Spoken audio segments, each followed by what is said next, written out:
chicken congee, chicken fried steak, sausage biscuit and gravy, and biscuit sandwiches made with KFC's original fluffy biscuits. All for under $3.95 and all only at KFC. Plus, with waffles and the Colonel's chicken fried rice, we've got something for everyone. So visit KFC for breakfast today. It's finger-licking good. Guam Regional Medical City was awarded Advanced Primary Stroke Center certification from the Joint Commission. What does this mean? It means our neuroscience team is equipped with the latest technology and a team of the finest neurological doctors to treat stroke, which is one of the leading causes of death on Guam. GRMC, reflecting our commitment to providing safe and quality patient care. For more information about GRMC, visit us at grmc.gu or to make an appointment, call 671-633-GRMC. The invasion of Ukraine reached the one-year mark last week, and the war has had a major impact on young Ukrainians in a school. A bunch of drones are flying, and our soldiers shoot them down. 10-year-old Anastasia explains. The young Ukrainian and her classmates make drawings to send soldiers on the front lines. This is for the warriors, she adds, to end the war sooner. Outside of Dnipro, students continue with lessons, seemingly unfazed by the daily air raid sirens. Principal Katerina Filatova says she's doing everything possible to have her school running amid the war. The hardest part, she says, keeping both parents and students calm. Fox's Trey Yingst in Kyiv. A NASCAR Cup Series race gets underway this hour in Southern California. Fox's Eric Messersmith has a preview. The Paula Casino 400 is the second race of the NASCAR season after Ricky Stenhouse Jr. took the year's first checkered flag at the Daytona 500 last week. And today will be the final race on the original 2-mile configuration at the vaunted Auto Club Speedway in Fontana. NASCAR is planning to redevelop the speedway into a half-mile short track. That means no race will be run at the track in 2024 and possibly beyond. The speedway was built in 1997, and as the asphalt aged, the track has produced some thrilling races, with several decided by last-lap passes over the years. Kyle Larson is the defending champion and has won twice at Auto Club. And look out for Kyle Busch today as well. He has 4 career wins at Fontana. I'm Eric Messersmith, Fox News. More than 20 people in New York City have had their Apple headphones stolen right off their heads. Police say the thefts typically involve 4 people on 2 mopeds riding up to victims from behind, snatching their expensive Apple AirPods Max headphones, and then speeding off. I'm Joe Chiro, Fox News. Family Finance has been serving the people of Guam since 1959, and they will continue to be there for you in the years to come. Whether you're looking to get a personal loan for that summer vacation or paying off those long overdue bills, Family Finance has got you covered. Apply for a personal loan from $1,000 up to $4,100 by calling Family Finance in Hagåtña at 671-475-4545, Upper Tumon 671-647-5626, or in Dededo 671-633-4473. This Valentine's Day, give them the Galaxy, a Samsung Galaxy smartphone. For a limited time, when you activate a new account with the purchase of a Samsung Galaxy S22 on HPO, you can get a Samsung S21 for free. Buy one for yourself and get one for free. How cool is that? Come into GTA today and find out how you can give them the Galaxy. Free Samsung S21 must sign up for 2-year unlimited plan. Terms and conditions apply. Visit gta.net for more information. GTA, we start with you. Looking for a new home or that special place to spend your retirement? Century 21 Realty Management has the place for you. Ladera Towers Condominium in Manila. Luxury living you deserve. Amenities like a gourmet kitchen, a large jacuzzi tub, private lanai with a magnificent ocean view, and 24/7 security. Other amenities, large swimming pool, couple of tennis courts, 3-bedroom condo units are available right now. This is an opportunity you should look at now before they're all gone. Call us now at Century 21 Realty Management, 647-5003, or visit the website, LaderaTowerGuam.com or GuamProperties.com. Half a day and good morning, Guam. It's 6:06 on Monday, February 27. I'm Donna DeJesus with a look at your local news on The Point. A 17-year-old Southern High School student has been arrested after a report of a gun being brought to the campus on Friday. The school initiated a lockdown at around 9 o'clock Friday morning, and it was lifted about 45 minutes later. Police were called to the school to assist in investigating the report. GDOE spokesperson Michelle Franquez confirms that there were no findings of a firearm, but says administrators received word from a student. A 17-year-old boy was arrested on suspicion of terroristic conduct, terrorizing, and destruction of evidence. He was confined to DYA. And more unsealed documents in federal court reveal over 5 pounds of meth being seized by the U.S. Postal Service. The drugs were found in packages mailed between March and April of last year. Federal officials found they were sent from Arizona and California to addresses in Talafofo, Hagåtña, and Dedido. Authorities also raided a home in Dedido last March and found a tire shine canister containing meth, a black pouch with multiple baggies of meth, jewelry, electronics, cash, gun cases and ammunition, luxury designer bags, motorcycles, and ATVs. There's no word if federal prosecutors are close to handing down charges against anyone in connection to the drug finds. We'll have more news after this.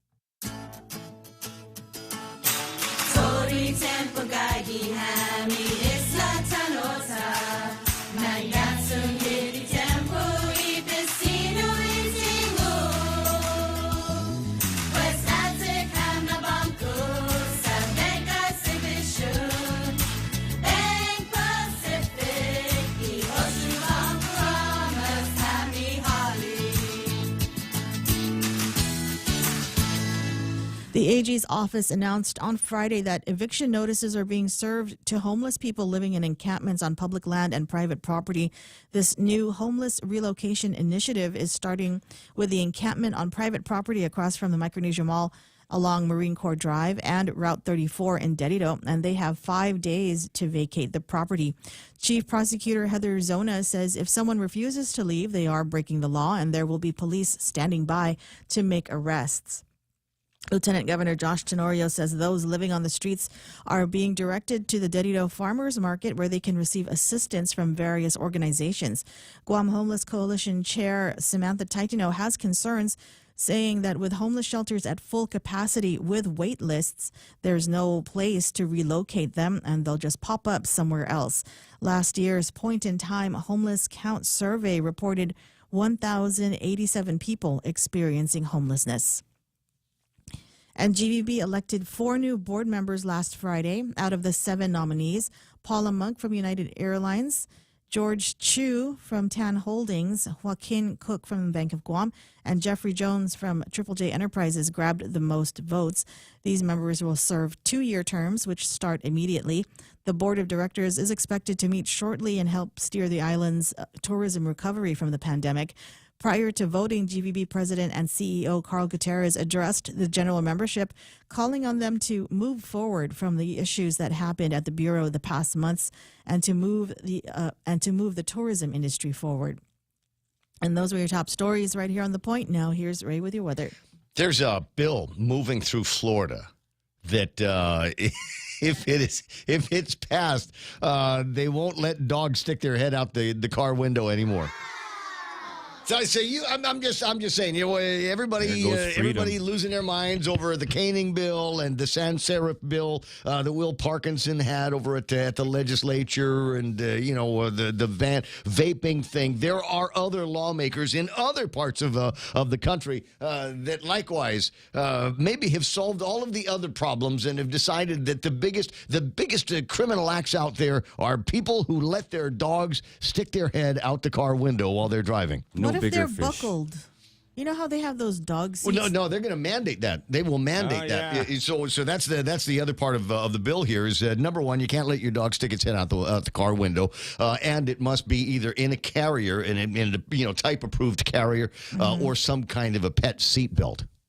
Like they wear a helmet and goggles, I think it'd be all right. They still can't stick their head out the window. And they still won't be able to stick their head out the car window. This woman is not going to be reelected when they start doing the votes again next year, or she'll be elected in a landslide. Somebody asked about weather here. Gorgeous day yesterday, mostly sunny in the forecast again today with highs near 87 degrees. It's going to be terrific. East-northeast winds up to about 16 miles an hour. You might see some gusts as high as 22 miles an hour. Tonight, partly cloudy and over overnight lows should be about 76 degrees. For tomorrow, mostly sunny again, partly cloudy at night, mostly sunny on Wednesday. Are you detecting a pattern here? Absolutely perfect for all the visitors that we have. A growing number of Japanese out there. I understand there might be a Korean broadcast like film crew that's out here, and news people. There's a story about a news person in the last couple of days taking off from Guam to go to the USS Nimitz Hill, which is why I'm saying good morning to them. I didn't put the Z in this theme here, but that's the theme for today's program is welcome to the USS Nimitz Hill. Good to have you in the neighborhood again. 6:12 in the morning.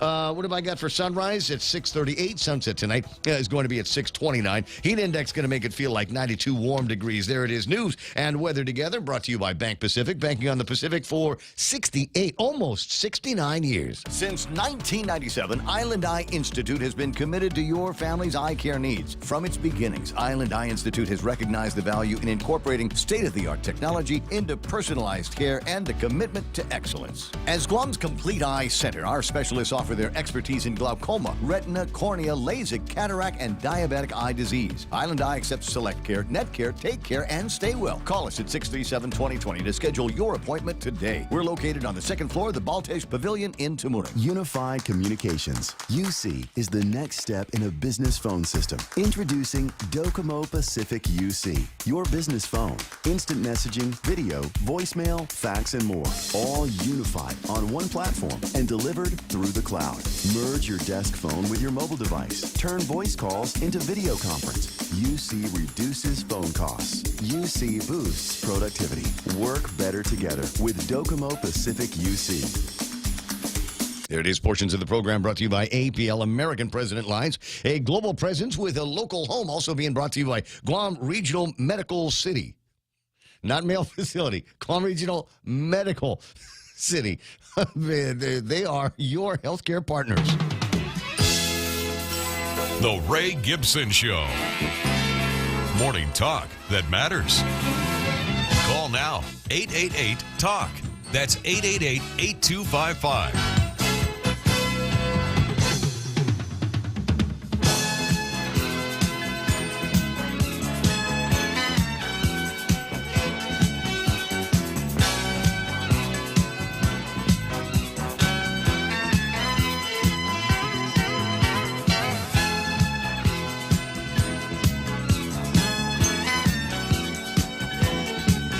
Dog story out of the way. That was the big deal. That was maybe the most important thing that you were going to hear all day long about lawmakers in Florida. Apparently, there's a kooky gene that is shared between all of them at this point. Got to be a lot of talk about the legislative activities and meetings that took place over the last couple of days. Welcome to the program. Excuse the mess. It's Monday on the Ray Gibson Show, 93.3 The Point. Thrilled as usual to be here with you for a variety of reasons. Among them is the great and incredible fellowship that is. I will use the word fellowship a lot. I finally got around to finishing up on the Lord of the Rings thing. Here we go. Yep. Yeah, I know. You know, and we had the writers of Zinfandel and all of the other. This sound like a church. Middle earthy names that they've got out there, and Mithrils, whatever. Welcome to the fellowship. It's fantastic. It's a real Joe. He gets the phone. You call 888-825-5888. TALK is the telephone number around here. 797-8255. That's the meme machine. And you might be wondering, what is this meme machine that you refer to? Well, if you only listen to the radio, then you miss out on some interesting pictures and funny things that people will send me from time to time, and in fact, I will send myself. Sometimes I will be so taken with a meme that I've found on Twitter somewhere on the internet, and I say, well, that's just something I've got to share that with the listeners. And here's a good example of one of them. It's Bugs Bunny with his eyes just blood red, and he's awake in the middle of the night. He's fully vaxxed and boosted. And then there's a picture of a guy that looks remarkably like me and Real Joe, who was sleeping soundly, sleeping like a baby, sleeping like he's in the company of saints. Drunk. Unvaxxed. Drunk. Wait. No, yeah. It says unvaxxed. But yeah, we probably could have made that one drunk as well. But anyway, I thought that was a cool meme. I got another one here, and I would like to share this with everybody online and ask the question out loud. You don't even need to see the meme to get the joke here. Can anyone give me one good reason why cereal bags aren't Ziploc yet? How is it? It's that same weird Because plastic. they own the Ziploc company, Ray. Well, I guess they want it to go bad after time. You can't just keep this thing here forever and not eat it. If you leave it out, and there's no way that you can really seal those things. It occurs to me though that the smart moms and dads out there have learned the game of taking the cereal out of the box and then pouring that into a real Ziploc bag and then just putting it somewhere. Nice. Right? But will the kids still eat it if it's not in that marketing approved box that they come in? I don't know. Anyway, Donna D's going to take care of news and headlines for us all morning long, looking over some stories that were in the beginning phases on Friday. But it looks like we've got some news to report based on those meetings. The Guam Visitors Bureau with 4 members of the board, a couple of returning guests. We've got Jeff Jones, George Chu, and new guys Paula Monk and Kin Cook from over at the Bang of Guam. So that happened, and it doesn't sound like there were any fireworks. As Governor said, no fireworks. Got out there and the membership did the voting. I think it was like 3 members with access to 280 votes or something like that. So naturally, their guys got in. And then what else happened? It was another big deal that was going to take place on Friday. Oh, yeah. Attorney General Doug Moylan getting together with the Lieutenant Governor of Guam and Mayor Melissa Savares and others to talk about... this is it, baby. We're going to be cleaning up the encampments. But they're was the table round, Ray? Was it round? Yeah. I didn't watch it. I didn't watch the thing. But they're going to go out there and they're going to, I think, as humanely as possible. And this is the sense that I have from letters that I've gotten, I've received. And not necessarily directed at me, but members of the business community, construction community, et cetera. If you got you got a place in your shop, maybe we can take one of these people that's currently living at the edge of society in Camp Leon Guerrero and places like that, and maybe give them some work. Doesn't have to be the highest paying gig in the office. Doesn't even have to be the most responsible work. Obviously, it could be kind of menial, but it would be. You just can't take these people and say, okay, you can't sleep on the side of the road anymore. You have to go get a job. So this sounds like the Attorney General is going to be working with the chamber, with others, to try to find jobs for some of these people that are living in these encampments that are willing to work. I suppose that would be the thing, because there might be some people. So why do you live here? Because I like it here. Do you have a job? Hell no. I just want to fester. I don't want to work for the man. I want to live by my own terms and my own rules. And if that means living outside, that's okay. Well, the question is, what about the rest of your family? Do you do a little poll among the members of the family whether they wanted to live in a car or underneath the tarp on the side of the road? Because they might be, maybe they're just ashamed to tell you how they really feel about all of this. But anyway, so they're working through that. And then Chris Barnett had an opportunity to sit down with members of the law enforcement community here on Guam and find out what some of the big problems are. And to no surprise, wow, crystal methamphetamine. How about that? No. That's the root of all of the problems that we've got in this town. You got child abuse, crystal meth. You got robberies, break-ins, car thieves. That's crystal meth. You got somebody that has a lousy day because he didn't get enough crystal meth, goes home and lays into the old lady. Bang, crystal meth. Imagine that. Son of a gun. Hopefully, Chris has got some good information that we can get a debriefing on. If not today, then sometime soon. In the meantime, I do need to debrief also a couple of the big deals here over the weekend. I want to say congratulations to everybody that ran and finished in the big, 50th anniversary running of the Guam Running Club's half a marathon. Congratulations to all of you, including our friend Ryan Matienzo, who has yet to lose a race.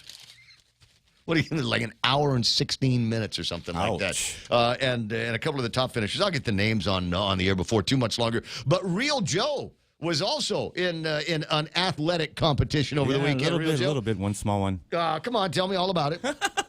It was a great race. A lot of riders out there. There was maybe 12, 14 e-bikers. E-bikers in your category. In my category. And then I was the first loser. Wow, second congratulations. place, first loser, yeah, not a problem. Man. Well, wait a second. So what did the guy have? Did he have one of these like Elon Musk bikes or something like that? He had like the Ferrari of bikes. Hard to, but yeah. So even Vince if he was Pareto, unskilled and completely non-athletic. He's skilled, man. That plus a badass bike, wow. Unbeatable? Yeah, So but by Robbie how much, though? Crisostomo, man. Wait, but how much? By how much? He beat me by like a minute and maybe 2 minutes almost, man. Okay. Fast. Right? Super fast. Okay. Well, good bike, a lot of talent. Congratulations. And as you said, you came in second place in that race? Yeah. Nice. But Robbie Crisostomo and Joe Vinch, they gave me a heck of a race through the whole thing. Nice. It was neck and neck. It was pushing left and right, and well, that's the way it's supposed to be. That's the way it's supposed to be. And where you're actually you're doing this, and then you're pondering, illegal ways to win the fight. How did you know? No, because I'm a runner. I'm a runner, man. I'm at exactly the same Wishing thing. they would get a flat tire. Yeah, I catch my rabbit, and then my rabbit realizes that he is my rabbit, and he starts gassing it, and then pretty soon I'm thinking, how can I possibly trip this guy and make it look like an accident? So it happens all the time. I think all competitive issues eventually come down to that. How can I win this race? I'm not above cheating every once in a while, depending on what the stakes are. But anyway, 6:22 in the morning. That was in the e-bike category. Who came and got it in the regular bike category? Oh, the regular bike category was Dr. Lombard.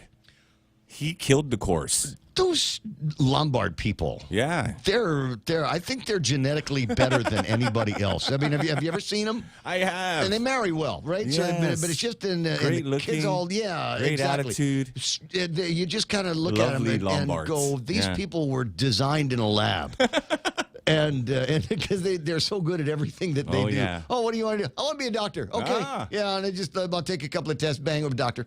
Congratulations. Yeah. That's the way it works for these guys. Well, good on them. Good on all the athletes that went out and did something over the weekend. I had intentions of doing that, but some work popped up on Saturday morning that required me to take my new Nissan Frontier up to the Muddy Hills in Nimitz. Nice. And get a couple of things taken care of. Oh, I know.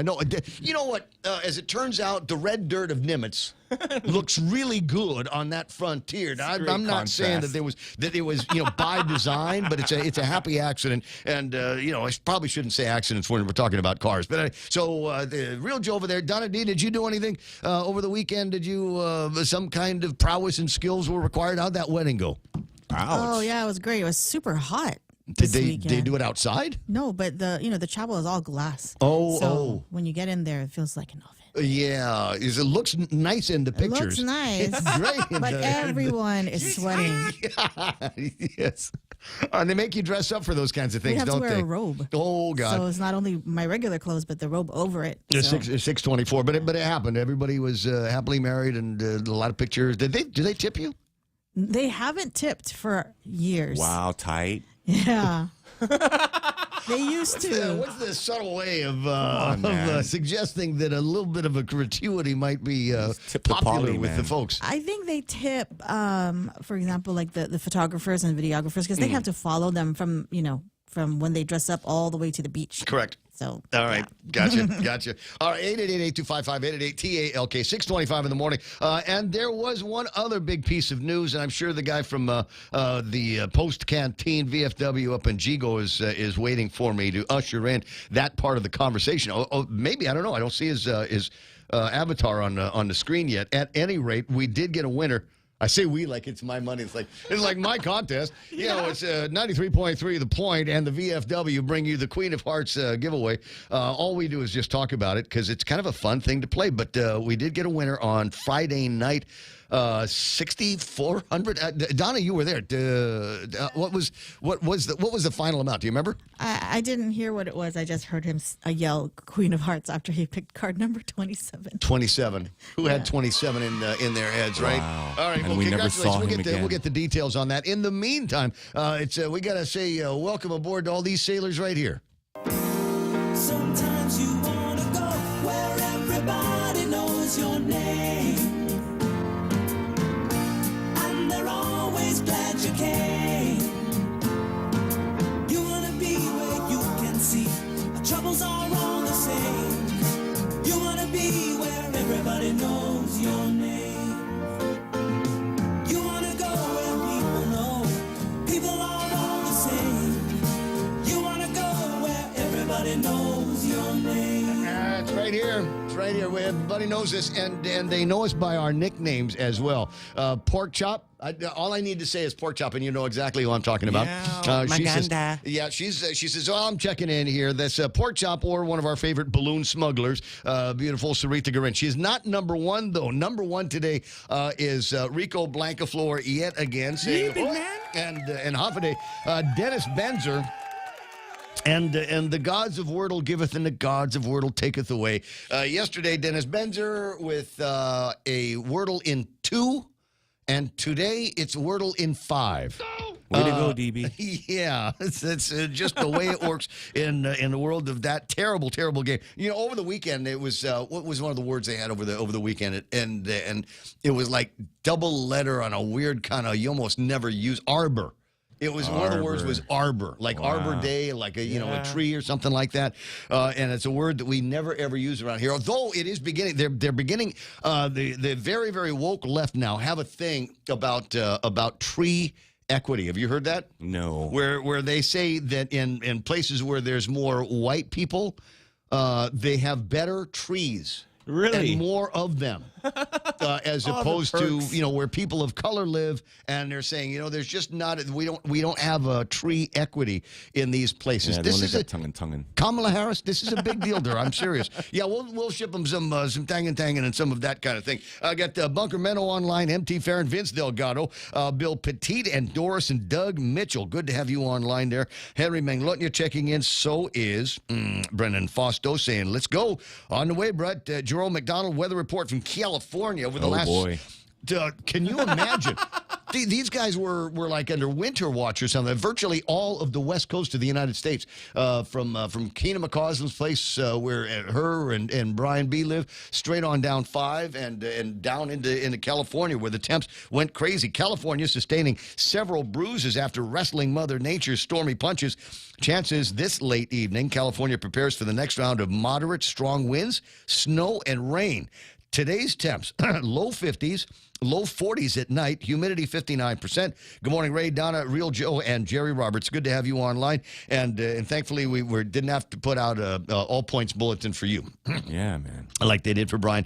Dita Camarillo is online. I'm sorry, lice is a word in my head today. I might make it my Wordle word for the day. Sarita saying, hi, Mark. Nice to see you last weekend. Tony and Annette and Pinko Ada. We haven't heard the last of Tony Ada. Saying good morning to everybody. Tim Zedeker is there. Big Sister Shelley online here today. I got Anna Marie. Bunker makes you wonder what kind of environment at the home front that kid grew up in. Right on. Renee Lau is watching the program. Renee had a brush with greatness over the weekend. Really? I've got a picture to prove it. Running. Pictures, or it didn't happen. No, I don't know. I don't know if he ran, but he ran into none other than Bob Klitsky. Wow. They had a big thing over at the mall. They had that Ukadu thing where the kids got out there and did service learning and all of that stuff. And I guess Bob Klitsky was out there looking for a club at Ukadu to join. And so way to go. Honorary Bulldog on both of them. Tailgater. Great to have you there, Renee. Dan Rasal online. I got Valerie S.A. Untalan saying good morning. Lena McDaniel, who I saw as I was making my way towards the beach. Did I put the picture up? I did put this picture up. Oh, yeah, you did. No, you didn't. I did not. There you go. Okay, so I was going to say, kind of dumb to talk about Renee running into Bob Klitsky and the pictures, or it didn't happen. And then there they are. Bob Klitsky is the one showing his teeth. For those of you that are wondering, hey, I hear that guy on the radio all the time. I wonder if he's as good looking as he sounds. Cool. And that's you can also see why we call him the mustache. I can zoom in on that. You can see what he had for breakfast. Yeah. If you look closely enough. But thanks very much for the picture, Renee. Lena McDaniel, who I saw on my way into the beach yesterday. And you might notice a little bit of a red glow on my face. It's not from the microphone thing. It's the actual. I was out in the sun enough yesterday. Marks. Yeah, got grill marks yesterday. It was great. And the people that I were hanging out with, they weren't wearing a hat. But they were wearing sunglasses, so they've got that like reverse raccoon thing going on the face. You guys, it'll go away in like, I don't know, 6 months. Just, it's either that or go back out in the sun today, tomorrow, or Wednesday, because we got grill marks all the way through. Where was I? Valerie S.A. Untalan and Rosita Lujan Perez. Buenas enough to Francis Duffy and Glenn Salanga saying good morning. Donna Mila Martinez. Donna Mila wrote a great, if you follow her on Facebook, you were treated to just a great piece of writing where she talks about being a caregiver and what a great privilege that kind of thing is. Keep inspiring everybody. Ismail says, for Schwab's future, homeless will be vacated into cams of spam. Interesting solution to the problem.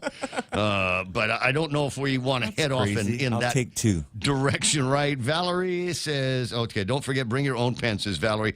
Legislating dogs sticking out the car window. How much are these blank holes being paid to control people? So that's Donna Mila saying that. And okay, That's even funnier now. She's capable. Yeah, you were thinking she's all gentle, caregiver, it's all heart, and then you hear blank holes. What? It's keeping it real. I know it. Speaking of keeping it real, Cousin Troy's online. Says, good morning, Chalu. Cousin Ray, Joe, Donna, and Jerry. Good to see you online. Did we get any more unsealed documents over the weekend? And did you check? Because sometimes he's can be like me, where he checks out over the weekend, and they say, here, man, I got this juicy story. He says, you know what? It'll be juicy on Monday. I need Jesus time right now. Bunker, Millie Luhana Feisen is there. Heather Perez, Jack Larimer Music. Have a great show. We'll be at the Bamboo Bar at Deucet Beach Lobby. Right on. Good to have you there. And say thanks very much to all. I had the occasion to swing by, not the Bamboo. Is it Bamboo on the lobby level? No. Is it? Is that is Bamboo, right? Okay. Come on, man. Anyway, so and I'm going to make a Jerry Roberts thing about this, because I ordered a beer. I'm not going to say what brand it was. I ordered the beer, and it came out, and it was kind of skunky. Ooh. And the born on date was last year. No. And so I said, listen, I'm not crazy about this, and maybe you need to work this out with a distributor. So they said, no problem. And they gave me another beer, another of my choice, and didn't charge me for the skunky one. Oh, wow. Yeah, it was really, it was a very, very good job. And so they got great service there, and they're going to have great music. So Jack's going to be playing. I got Carol Ann Prune there. Juanita Machi, what's that? Sarita Garin says, dogs follow their masters more than people follow the law. Think about that. Jason Military Auto Source, Mike Grace Bloss, hanging out with us this morning. I got Michelle Diego Kichitsu. Welcome back, Joe Guam. Godspeed, brother. Did something happen to Joe Guam? I don't know. Let me check the Joe line. Yeah, check and make sure he's okay. As I said, Michelle Diego Kichitsu online. I got Cheryl Ochai, Keena McCausland, Perlita Delamar Garcia, Greg Baz Knight, Bennett Lujan, Auntie Bennett Lujan from Family Finance. There's Bandit. Everybody was this alphabetical order today. Rudy Rodolfo, the original Burger King, and we're moving into a new month. A little bit early for me to let you know about this, but you consider yourself notified. It's March. Is one of those months, and because it's missed tomorrow, it's going to be Guiza, the Whopper. Yeah. You know how that works? Yes. I love the Whopper. Well, it used the vernacular here when you go in there, and they'll do the deal with you. Joe Dizon is hanging out with us. So is Ruben Mortera. What's the name of his place? It's Stonefish Bar and Grill. That's right. And over the weekend, The that new driving place, range. Boonies, opened up, but I didn't go.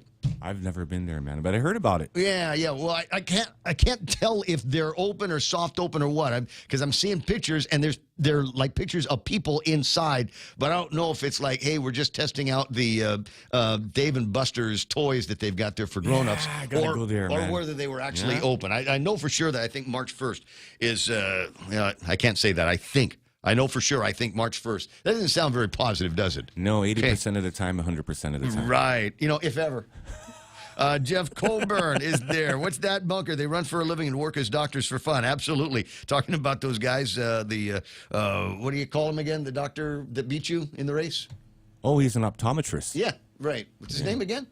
Lombard. Thank you. Yeah. That's all I needed. Donis Quito Mendiola is there. Bunker Mano says, try Tarzan Pools. Oh, my God, the amazing Belen Sidel is online, sending multiple Valentine's likes in our direction. Rafa Jose Martinez, cool rider. He's a cool rider. Gerald Young. Post Canteen. There's the news. A new board this week. The starting jackpot is $1,000. Wow, that's a big jump. Almost Yeah. $1,000. It is $1,000. Next drawing Friday at 7. Jose Martinez, like I said, is there. Marla Carbolito Castro, Andy San Nicolas. It's one of our favorite guy singers out there. What's that? We got. You know what we should do is get Andy together with Jack Larimer, and see what kind of sounds they can make. Yeah. Okay, so I'm gonna first request. Her Town 2. Right? Wow. It's kind of an I Got My Period song, but I'd love to hear those guys do a duet of that, right? Yeah. That would be good. Anyway, onward.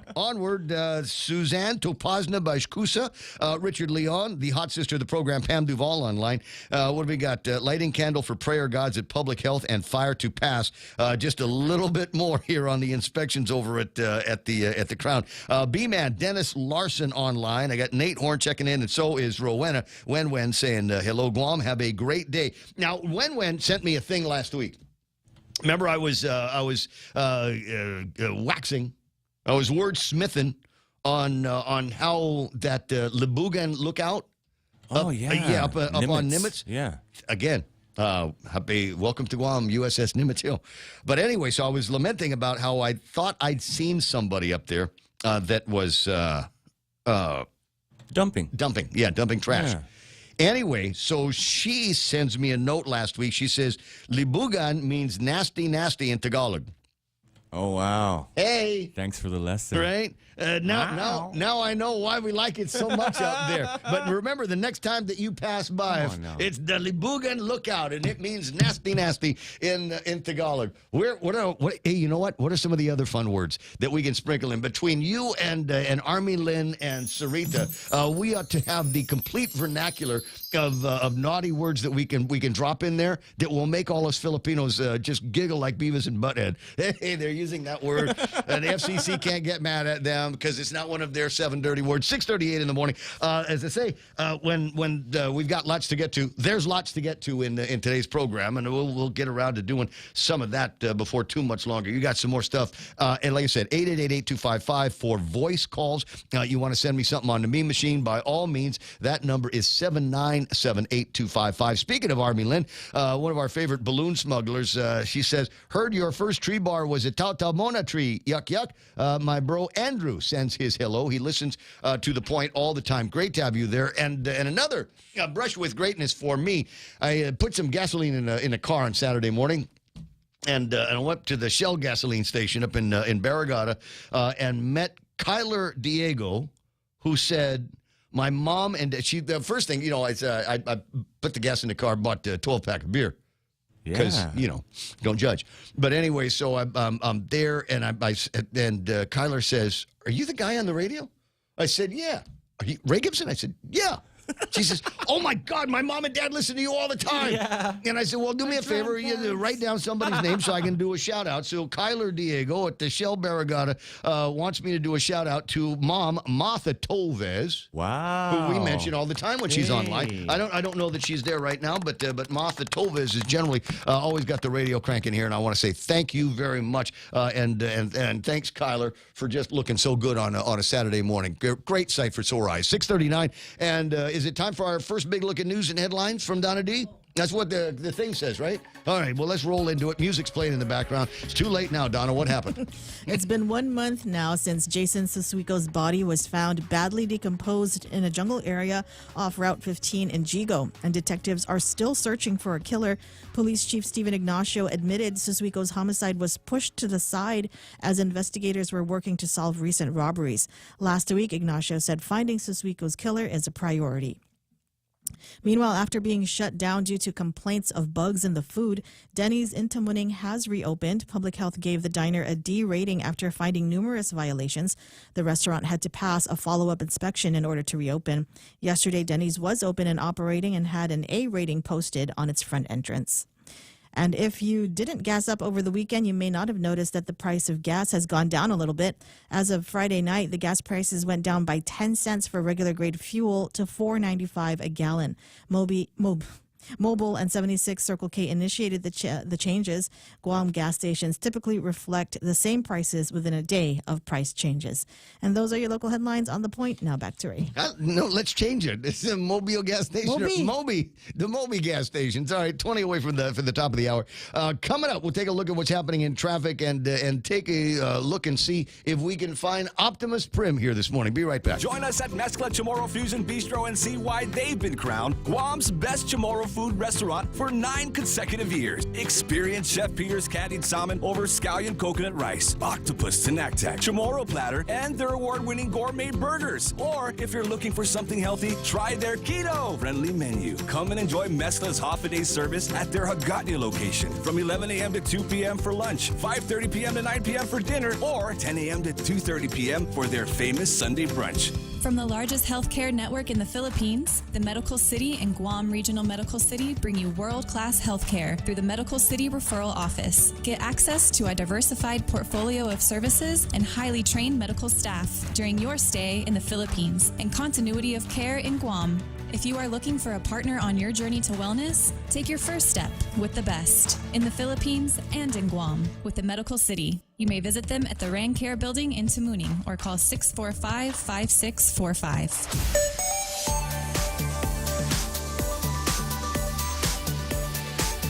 I'm looking at it. Early morning traffic is already starting around some of the usual spots here. You will see some traffic. Anderson Air Force Base, more of those fighters in the area. There's when I'm asking for a friend. When are they leaving? All those fast-moving airplanes that we've got out here. Reason why, everybody knows me. For me, that's the sound of freedom, baby, and I absolutely love it. But there's you guys have been here for a lot longer than usual. Is that Cope North still going on? Do we still have all of that kind of thing that's happening? Because they're still they're still buzzing, right? There's been I don't know. Okay, we'll find out. I don't know. We're not supposed to talk about movements and things like that. But I'd like to welcome in a couple of destroyers that are apparently in town. And as I said, the USS Nimitz Hill, not that far away. I might be able to play a video that I got a little bit earlier of some anchor from somewhere saying, I'm aboard the USS Nimitz Hill, and they're not really telling me anything. So I'm going to give you some trivial information about aircraft carriers, like 3 football fields, and this is Vulture's Row or whatever. That kind of thing. But she was very, very clear that she said that they took off from Guam and to make their way to where the Nimitz is. I almost called it Nimitz Hill again. But anyway, a lot of military activities going on. That's all I'm saying. And folks are just wondering, because it was like, hey, that was fun in the beginning, but you guys are flying over my house pretty much all the damn time now, and I can't get any sleep. So when are we going to do with that? Is there mufflers on those F-22s by any chance, or whatever? Southbound Marine Corps Drive looking pretty good. We've got a tiny bit of traffic up at Ukadu intersection 1 and 3 is running a fairly busy right now. Not crazy. It's just it looks like it wants to link up with some of the other intersections up in the Harmon and Denado area. Southbound Marine Corps Drive looking pretty good. 8, 10, and 16. The tri-intersection, not bad, but you are going to see some busy intersection stuff over at Happy Martin on the way into the school before too much longer. 10 and 15 looking pretty good, but 15, that cutoff, it's not, you know what, you guys, that's not a shortcut, because that's like one of the worst roads in central Guam. Just saying. We've got a little bit of traffic at 4 and 10, and then 4 all the way into town. If I had to make a choice between 4 and 8, I think I'd take 4 in, because I think we've got less dogging out traffic through there. A little bit of traffic over at Big Navy in Sumai. Looks like we might have a little bit of business on that's Route 5, right? Over where the construction is. Yeah. On the way into school. So be on the lookout for all of that. There's, what is that? Traffic? That's the traffic report. I told you we'd find where that Optimus Prim is. And it looks like overnight it went, and I got a late email yesterday from Taylor. Yeah. Okay. I got an email from Tyler that said they were going to be moving the Optimus Prim to its nest, and that they were going to, I think, and I put her on the list here because I think they're going to up the schedule and move it more without any of the halfway stops. They've been stopping over at ITC building, and I guess the reason for that, or maybe they've got some kind of MacGyvered way through, so they're probably not going to be doing that anymore, which means they're going to be lumping in a whole lot more moves over the course of the week. So you're going to want to be peeled to the the information. Poweronthemove.org and the World Wide Web. And that's where you get the live feature so you can see exactly where Optimus Prim is. But you'll also get updates on a regular basis on what the movements are so you don't get stuck behind it. 6:45 in the morning. I'll be right back. Go green, go hybrid. Go to Nanbo Insurance, and your next power bill is on us. Insure your hybrid car at Nanbo and get up to $350 towards your next power bill. That's instant savings for keeping our island clean and green. Nanbo has been providing Guam with over 50 years of reliable and affordable auto insurance. At Nanbo, it pays to go green. Terms and conditions apply. Visit nanbo.com or call 477-9754 for details. After a long wait, the biggest, juiciest, most flavorful chicken makes its return. The Circle K 3-pound rotisserie chicken is back.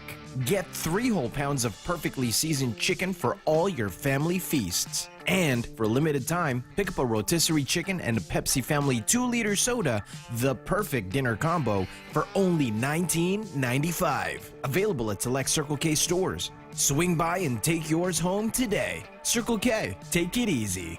Take it easy, guys. 646. Rest easy knowing that you made a smart investment with Century 21 Realty Management. They have got an opportunity they want you to look at right now. Ladera Towers, condominium living, luxury living, right there in Manilao. Access to the entire island. We've already gone through this. Some of our favorite bars, literally within minutes from Ladera Towers. Bells. We go to Bells all the time, right? Fundraisers, yes. Just whatever, because Friday is right down the street from the place. You got the great opportunities to invest in 3-bedroom condo units available right now. Swimming pool downstairs, hot tub, jacuzzi thing going on. We got someplace for you and your buddies to barbecue and hang out. Got a super cool security kuya and lots of parking at the place. You owe it to yourself to take a look. Go online first, laderatowerguam.com or guamproperties.com. Take a look at it and then call 647-5003 and make an inspection tour on your own, and you'll see exactly why you need to be part of the Ladera Tower condo family. News to fill your mind. Talk to get it out. The Ray Gibson Show. Call now, 888-8255.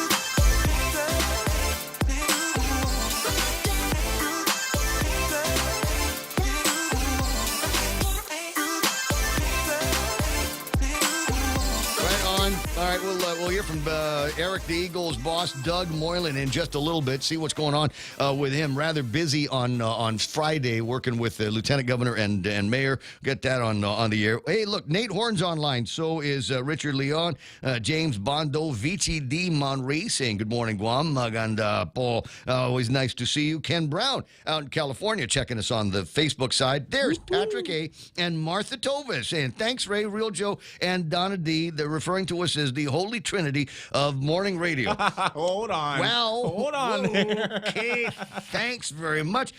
Colin Clark says something about the first week in March. There it is. Dennis Larson, the Nimitz is here in Guam. Wait a second. You know what? I don't think we've ever asked this question with Donna in the studio. Are we in Guam or on Guam? Donna D., you're our language expert. I say on. You say on Guam.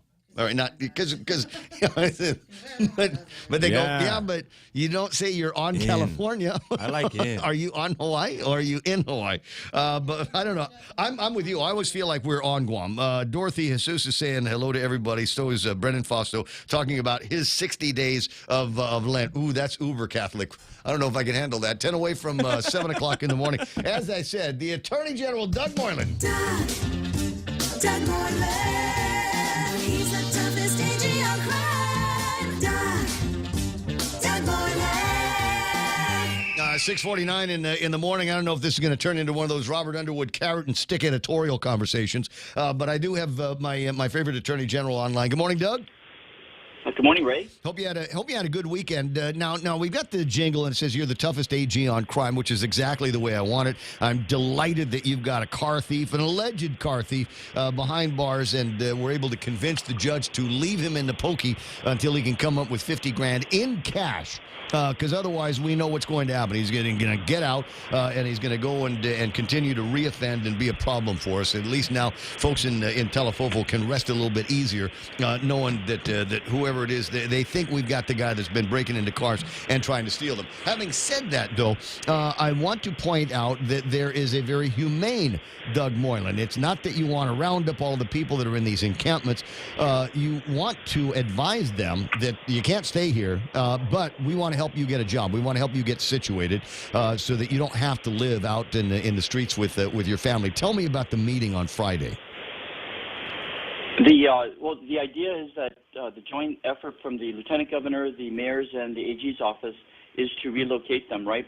The idea is not just to put them into another camp or to put them in somebody's backyard. The idea is to see if we can get them back on their feet. We fully understood that this is a very difficult situation. It's complicated to put it in a word, but we think that we got to do something versus nothing. And this is what, that's why we wanted to make it as broad-based as possible, from the administration to the mayors, to the AG's office, to the private sector. You know, we've got all these people that want to help. We all want to live on this island in harmony and peace. We want to participate in this growing economy, military buildup, the construction. We're bringing in people from off island. We're crying about not being able to get people from off island. Well, we've got resources here, and they're in the homeless camps. They're in the prisons, in the homeless camps. These are people that need our help, and that with the AG's office, we can give the other elected leaders the legal basis in which we can push an initiative for it. You know, we determined at the AG's office that this is important, that this is that there's legal basis in which to relocate them. And, you know, again, the governor has started certain programs with the pandemic money, the homeless shelters, you know, things like that. We also see what happens when things go south in the states. When you look at the cities, we don't want them to restart another homeless camp. We don't want them to move to another camp, but we're realistic. You know, we know that these people have drug addict problems. They've got, you know, thieves. There's thieves in there. There's people on bench warrants that have criminal court cases. You know, you're not going to the best and the brightest in these camps. You're going to people that need a handout, somebody to help them. So, you know, that's how we're approaching it.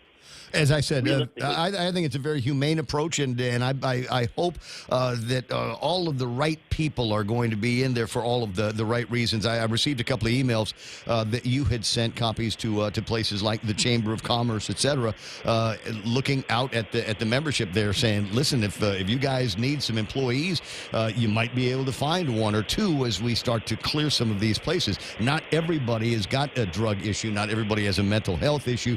There's going to be people that have just run into a hard patch with the state of the economy right now, and maybe all they need is 20 to 40 hours a week's worth of work. Yes, Ray. Just look at you look to the Bible, that statement, right? You give a person a fish and you feed them for a day, but you give them a fishing pole, and the guy's going to be set up, or the woman's going to be set up to support themselves. There's a lot that's going on with these people, whether it's a depression that they're in. There's a lot of psychology involved in it. We've got Teresa Ariola and her professionals. The Lieutenant Governor has a broad base of people that have attended these meetings with us, and we're hoping, again, the Dedito Mall is going to be the first pilot approach towards the problem, and Mayor Savares is very motivated, and she's got her people and her ideas and her intel of who are in these particular camps in Dedito. But then we're going to start moving to the next camp and the next camp until we catch as many of these people as possible in order to give them that help that they may need. The AG's office is only here to make sure that the legal aspects are taken care of.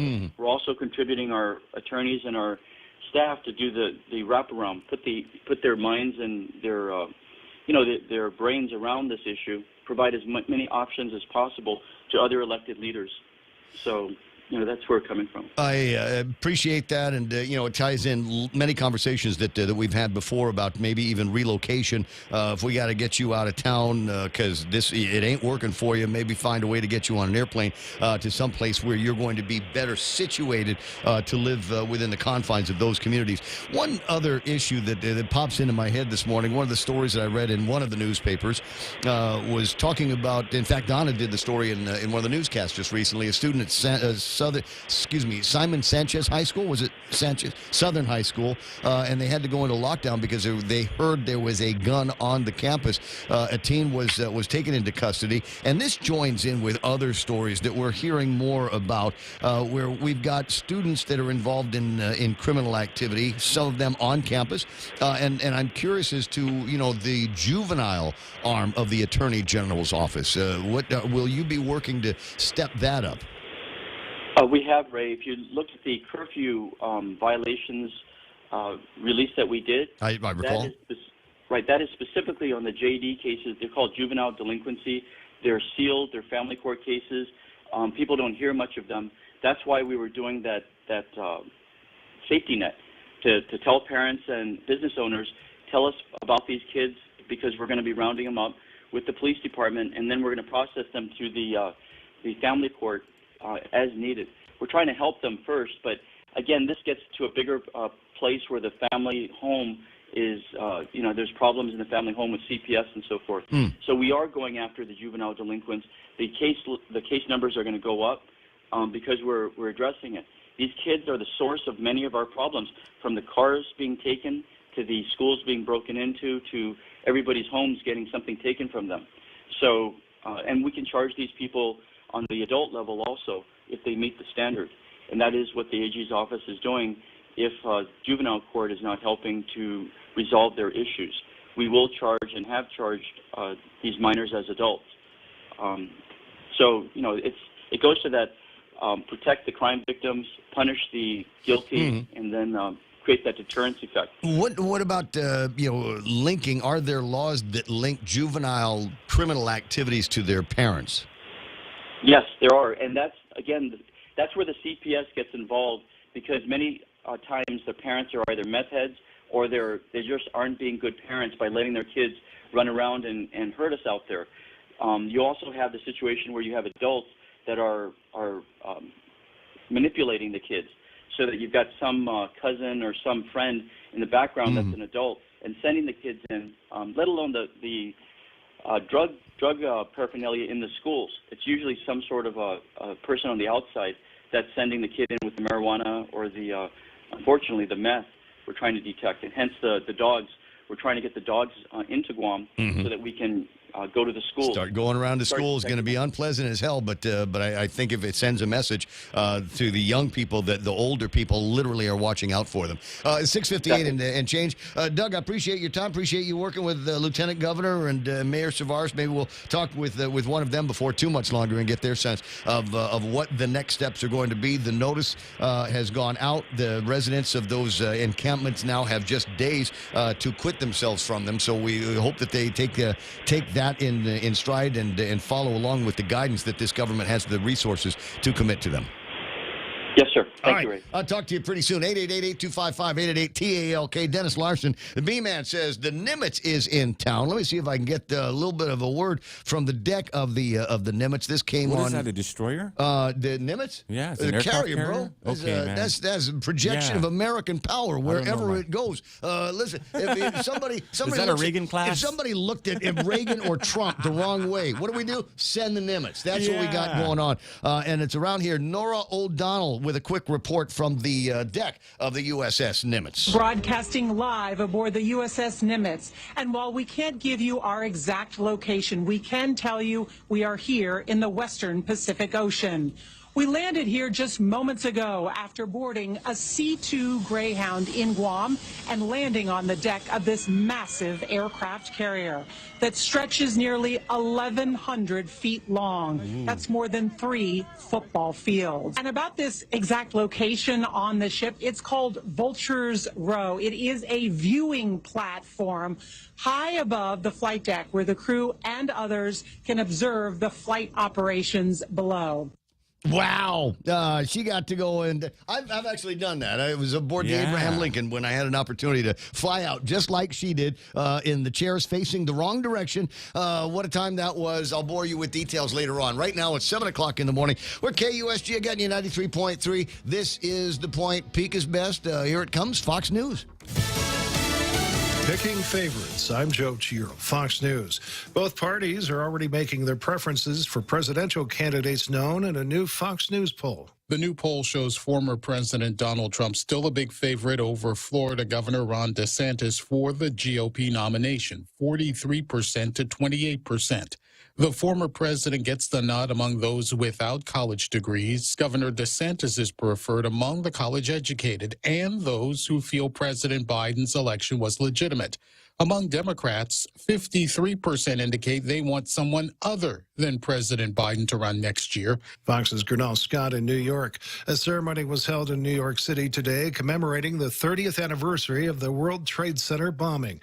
New York Mayor Eric Adams among the speakers. I say over and over again, it's the only country on the globe where dream is attached to its name. There is only an American dream. And because of that, many peoples have the tendency to harm us because of that dream. The attack left 6 people dead and 1,000 injured. An investigation's underway in Nevada after the crash of an air ambulance plane killed 5 people. According to CareFlight, the company that provided the medical transport flight, it says those on board were a pilot, a flight nurse, a flight paramedic, a patient, and a patient's family member. The crash happened in a mountainous area near Stagecoach, Nevada, about 45 miles southeast of Reno. It's unclear what caused this Pilatus PC-12 aircraft to go down. It happened while a National Weather Service winter storm warning was in effect for that region. Fox's Christina Coleman. 2 backcountry skiers were killed yesterday by an avalanche in southwestern Colorado. A total of 6 people have now been killed in Colorado avalanches this snow season. America is listening to Fox News. KFC's Lent menu is filled with so many seafood options, it's enough to keep you going for the entire Lenten season. They're all here. Popcorn shrimp, fish fillets, shrimp and crab Killigan wraps, and our famous KFC shrimp burger. And now you can mix and match chicken and fish in both 6 and 12-piece family meals with sides and biscuits. KFC's Lent menu is available for a limited time at all KFC restaurants and for delivery at kfcguam.com or WhatsApp 300-3278. KFC, it's finger-licking good for Lent. JV International Safety Equipment has it all for you. Fall protection, rain gear, traffic signs, speed bumps, custom signs and banners, PPEs, fire extinguishers, plus more. Check them out on Facebook at JV International Safety Equipment Company or visit their website, www.jvisec.com. JV International Safety Equipment, Guam's leader in occupational and environmental safety equipment. Call 688-9524. JV International Safety Equipment, located in Harmon Industrial Park. Authorities in Arizona are trying to determine why a pickup truck hauling a trailer crashed into a group of bicyclists near Phoenix yesterday. 2 were killed and 11 injured. Goodyear police say the driver of the pickup is cooperating, but it remains unclear if speed and or impairment were factors. One of the victims was a woman who died at the scene. The double murder trial of disgraced South Carolina attorney Alex Murdaugh is set to resume tomorrow morning. Fox's Tanya J. Powers has more. Alec Murdaugh is accused of killing his wife Maggie and son Paul in 2021. Murdaugh testified on the witness stand for hours over Thursday and Friday, revealing at one point that he had been at the kennels where his wife and son were killed, despite claiming for almost 2 years that he wasn't. Murdaugh was directly asked multiple times if he shot them, which he denied. If I was under the pressure that they're talking about here, I can promise you I would hurt myself before I would hurt one of them. If convicted, Murdaugh faces 30 years to life in prison. Tanya J. Powers, Fox News. A unique world record's made by a California man, the most visits to Disneyland. Fox's Ted Lindner has details. Jeff Reitz of Huntington Beach, California, visited Disney 2,995 times between January 1st, 2012 and March 13, 2020, when the pandemic hit and broke his streak of consecutive daily visits to the park. And since the COVID shutdowns ended and the park reopened, Reed says Disney installed a new annual pass system that would make beating his personal best even more of a financial investment and also less fun because the new system now has blackout dates and requires reservations to come visit the park. During his 8-year run, Reitz estimated that he spent over $100,000 between admission and parking, as well as on food and souvenirs like shirts and collectible tiki mugs. Ted Lindner, Fox News. And I'm Joe Chiro, Fox News.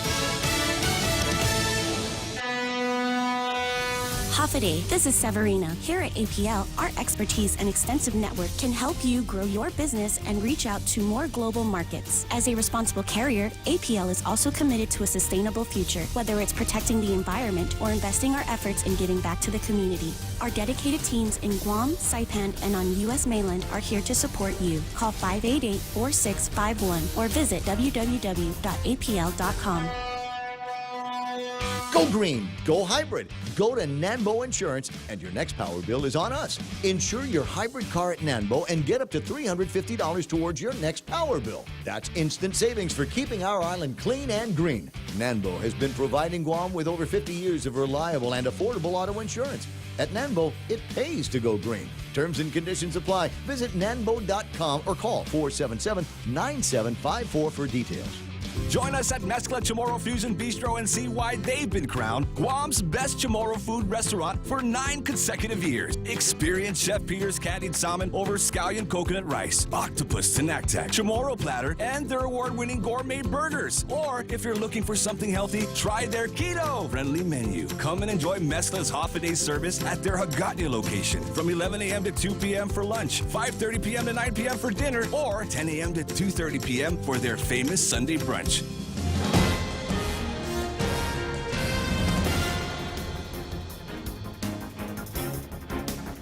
Half a day at 7:06. I'm Donna DeJesus. Here's a look at your local news on The Point. A third-grade teacher from Upi Elementary School in Jigo has been arrested and charged with criminal sexual conduct involving 4 children. GDOE's current staffing pattern shows 38-year-old Miles Washington as an elementary school teacher who has been at the school since 2009. On Thursday, the parents of 3 students told police the children reported Washington had followed them into the bathroom and touched their private parts in recent months. During an investigation, officers learned that there was a 4th victim who had filed a report in 2018 concerning the same teacher. 2 of the 4 children reported that Washington had performed oral sex on them. As of yesterday, there was no information on Washington's current employment status. He is being held at DOC on $50,000 cash bail. He faces life in prison if convicted. Meanwhile, Vance Jared Bomba has been arrested for committing a string of car thefts and burglaries across the island in the last couple of months.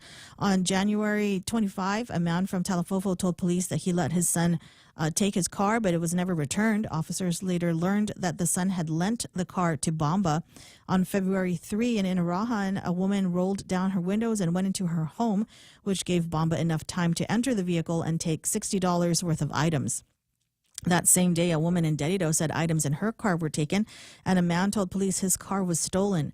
Under questioning, Bomba referenced the stolen car and recalled stealing a lamp from the Dedido woman's car. He also admitted to forcefully trying to steal a car from a man in Manila on February 20. The AG's office requested that Bomba be held on cash bail set at $50,000. Bomba is detained at DOC where he awaits further proceedings.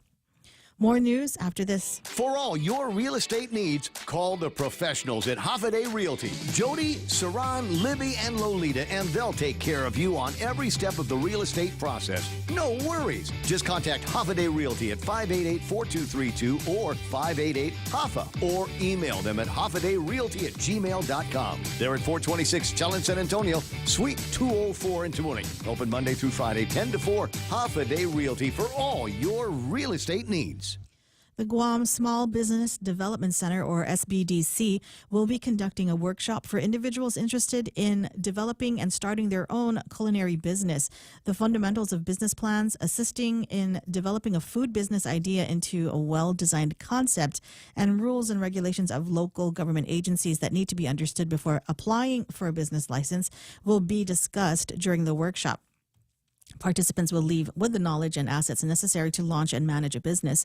The event is this Thursday, March 2, from 8:30 to 11 in the morning at UOG's Public Administration Building, Room 148. For more information, contact Guam SBDC at 735-2590 or email sbdc@pacificsbdc.com. And Ukadu High School took over the center court of the Micronesia Mall Saturday for Bulldog Day. The school mascot is the Bulldog, and Bulldog Day is to inspire students to join a school club. The event was filled with performances and booths that demonstrated the extracurricular activities the school has to offer. Bulldog Day drew hundreds of students. who grabbed a passport before setting off to visit over dozens of clubs and a dozen clubs and organization booths. The event offered students the opportunity to learn and earn service learning hours, which many are trying to catch up on. By law, a student must earn 75 service learning hours in order to graduate high school. But over the past couple of years, students have been challenged in obtaining the hours as a result of the COVID-19 pandemic, school closures, and distance learning. And those were your top stories. Back to Ray with weather. I actually got some video of that. Yeah, Renee sent some up. Yeah, there it is. I can put it up on the screen. There's Renee in the center doing some dancing with the Ukadu Bulldogs. Maybe if some of you might be able to recognize. Oh wait, no, he's got the camera. That's what he's doing. All right, so we've got a bunch of kids that are out there doing it right at the Micronesia Mall. It's a nice day for it. Mostly sunny. Speaking of nice days, we've got 3 nice days in a row on the way, bro. Mostly sunny today. Highs near 87. Bro Cephas is in my head. May I? Can I? You may. All right, Bro Cephas, we got mostly sunny skies. Highs near 87 degrees. East-northeast winds up to about 16 miles an hour. Partly cloudy tonight, and overnight lows of about 76 degrees. And it's going to do this. This is the same pattern that we've got today. Tomorrow, Wednesday's looking like it as well. Mostly sunny every day this week. Highs near 87 degrees. With a heat index, it'll feel like 92 degrees out there. About a 20% chance of rain. If it does, it ain't going to be. It's not going to be sticky. Just enough to cool things down. Sunrise this morning at 6:38. Maybe you saw some of the pictures of the sunrise with that Jeff from over at Pirates Cove sent in. Monday looking pretty good out in that part of the island here. Sunset tonight is going to be at 6:29. Hashtag tell the others. There it is. News and weather together here on 93.3 The Point. Celebrating Mess tomorrow, Whopper Wednesday is back. Every Wednesday in March, visit participating Burger King restaurants and say, I love the Whopper, or guaidza si Whopper, and get a free flame grilled Whopper sandwich with the purchase of any large size Whopper combo meal. Top off your meal with french fries or onion rings and a refreshing Coca-Cola, and tell your familia and friends and enjoy your Whopper Wednesday only in March. Available at BK and Hagåtña, Tumon Bay, the Micronesia Mall, and the airport. Since Masi Guam, you rule. Wishing you a happy, healthy, and prosperous new year from your friends at Security Title. As we clean house for the new year, this is an excellent time to make sure the title to your land is also in order. It doesn't matter if you own a ranch in Inarajan, a house in Dededo, or a hotel in Tumon. Keeping the ownership clear promotes peace in the family and can avoid future misunderstandings. When it comes to your family property, call the professionals at Security Title. We are here to help. Gotcha. 7:12 in the morning. Portions of the program brought to you by the guys over at APL American President Lines, a global presence with a local home. Any speaker, anytime. The Ray Gibson Show. Call now, 888-TALK. That's 888-8255.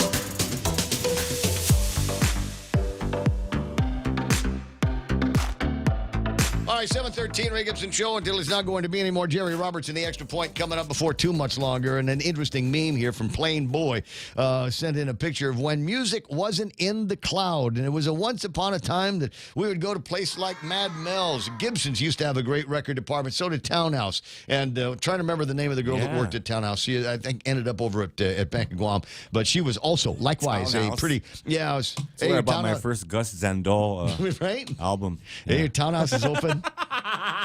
Yeah. Is that just a Guam thing? I think so. I think it's just a Guam thing, right? It might not work anywhere else. So if okay, so here's the line. If you see somebody with their zipper down, that's what you say to them. Hey, your townhouse is open. But the response was my mom taught me. She says, all right, somebody tells you your townhouse is open. You say it doesn't close till 9. That's the way we do that. 7:14 in the morning. But yeah, record stores. Oh my God, Golden Island Music. Which is across from where the venue is now. It used to be Hippie Bill. Used to work up there, and you could buy records. And I bought a ton of records up there. You could buy Bolt Zoris. And what did Doug used the word in that last interview? Paraphernalia. Do you remember that word? I do, man. You can find paraphernalia at the old alligator Golden Island Music. Yes, alligator clips, and both color. Because back in those days, you had a choice. It's like you could get your rolling paper and the traditional yellow cigarette version, or the newer white version. And you could also buy, if my memory is completely correct, they usually overstocked Cheech and Chong's Big Bamboo album. Oh, yeah. Because that had a big-ass rolling paper in it. You remember? A big joint. Yes. And it was always our goal, our dream, our quest. The biggest joint. To have enough dope on hand to be able to make one of those big Cheech and Chong marijuana cigarettes back in the day. I didn't inhale. If any of my older relatives are listening, I never inhaled. 7:15 in the morning on the Ray Gibson Show. A couple of other things are in my head. Last hour we were there was in the newscast. They were talking about a new kind of crime wave that is affecting the nation. It is the theft of the AirPods Max. Now, I don't know if if you're completely familiar with the AirPods Max. I've just recently bought the AirPod, the little white ones that stick in your ear. Yeah, right. I just bought a pair of those. I'm so glad I did. They number one, they sound a whole lot better than I expected them to. I thought it was going to be, crappy, kind of made in China, tinny sound. Oh, here's the cheap headphones that come with the phone, right? But as it turns out, they sound great. I like the noise canceling on them very, very much. Because at my gym, they've got an 11-year-old in charge of the music, which means I think it sucks and it's way too loud all the time. But I got the noise canceling in there, so I can help it. Now, a lot of people I see at the gym with these AirPods Max. Anyway, the crime wave is people are stealing them. Off the head? Off your head. Yeah. While you're walking around, they'll just come over and grab it off your head. With your head. And then that's it. And then I guess the deal is you just change the Bluetooth on it. And now all of a sudden you've got a pair of these AirPods Max. And you were asking, because like my little AirPods, I can find them. I can go to I can find my whatever on the Apple, and I can make those show up as devices, just like the AirTags. So do these not have an AirTag? I don't know, man. Why would you steal something that people could those. go, yeah, okay, good. You can take it. I'll just take them from you at the gym when I see you when you're there, because I'll go where those things tell me to follow. Ooh. At any rate, if you've got a pair, if you are interested in them, I just reached out to Felice over at Beyond the Box at the Micronesia Mall. She said their restocking should be available today. If not today, then tomorrow. And you can go over there and put these things in. They're over-the-ear headphones. They're supposed to be super, super comfortable. They look super soft and lovely. Yep. All of the and I'm just one other note here for those of you that are listening. All of the girls at the gym are wearing this. They're not wearing the little white ones that stick in your ear, because that was like so last year. Yeah. But the new thing now is the AirPods, and apparently they come in the same colors as your workout outfit. Yeah, now you got to yell to them to hook up. Get their phone number. No. Nothing says stay away than a woman walking around the gym with these massive headphones on their ears. That's exactly what they're saying. I come here for working out. This is not the singles bar. It's the meat market, Ray. It's I guess it's okay to look, but they're not, and they're gonna. You know what's gonna happen is you're gonna try to signal them, and they're gonna make that annoyed look on their face, like as they pull the side of the headphone. Huh? What? Nobody needs that. Nobody needs that over at the gym. 7:18 in the morning.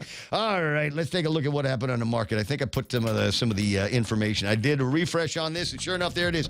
How did the markets end up last week? Lousy. S&P 500 ditched 42 points, closing at 3970. The NASDAQ off by almost 200 points, 11,394. Dow Jones Industrial Average minus 336 points. They're closing at 32,816. Big loser on the markets here is the NASDAQ. Let me look at some of the other markets, though. FTSE is down by 29. Nikkei picked up 350. Hang Seng Index is down by about 350. Shanghai Index drifting down by 20. And the DAX off by 255. This is going to be another one of those months, right, where I get the paperwork from the investment company. I've just recently opened all of the ones from last year. You're rich. No, I'm not. What? I am not. It is incredible how much value some of those funds have lost. Yeah, and Jerry Roberts is nodding his head. Yeah, I was, every once in a while I ponder retirement and I look at those funds and I think, hey, maybe this is the year I'm gonna. And then I open up the paperwork. I open up those letters from the companies, and I said, no, this ain't the year. Next year ain't the year. The year after that ain't gonna be the year either. I think we're gonna have to wait until Trump's back in office so the markets can start going up again. You're gonna be waiting a long time. There's that. There's the possibility, right, Mr. Roberts? Who's the guy? Paul Ryan says he's not going to the RNC if Trump is the nominee. And then people go, who's Teddy. Paul Ryan? Loved him in Clear and Present Danger. He was great in that movie. All right. No, that's not Paul. It's Jack. Who else? What other numbers do we like to look at? Oil trading at $76.32. And you might be going, is that up or down from where it was last week? Last week it was $75.20. So that's up from where it was this time on Friday last week. The Tapis crude was trading at $83.93, almost $84 on Friday. Today it's $84.53. They gave us a dime. They gave us a dime. I was surprised. I thought it was, because we talked about this. I thought they'd only go down by a nickel or so. Oh, you just had to ask, right? Yeah. Well, I did, didn't I? Didn't I say on Friday, it's Friday, anything can happen day? I think they were ready for 20 cents, but you just weren't positive on Friday. You were kind of, they said, well, if Ray's not positive, we'll only go halfway this time. All right. I'd like $1 off. Can we see that? $1,817 for an ounce of gold if you're buying that. Doing some traveling to Japan, it's 136.31 yen to the U.S. dollar, about 54, almost 55 for the peso. It has not budged a whole lot from those positions recently. And you're getting more won in exchange these days. It's telling me a little bit of weakening going on. 1,314.8 won to your U.S. dollar. Doesn't seem to be bothering the tourists. I'm starting to see, we've always seen, our better than our share of Korean tourists, but have you noticed the Japanese are walking up and down in Tumon? It's busy there again. Well, I just couldn't tell because all the tourists were obscured by all those big bodies off the ships. Yes. Those guys. Was great. It was great. Yes. To see all of them. All those guys and all those ladies up and down. Not just in Tumon Bay.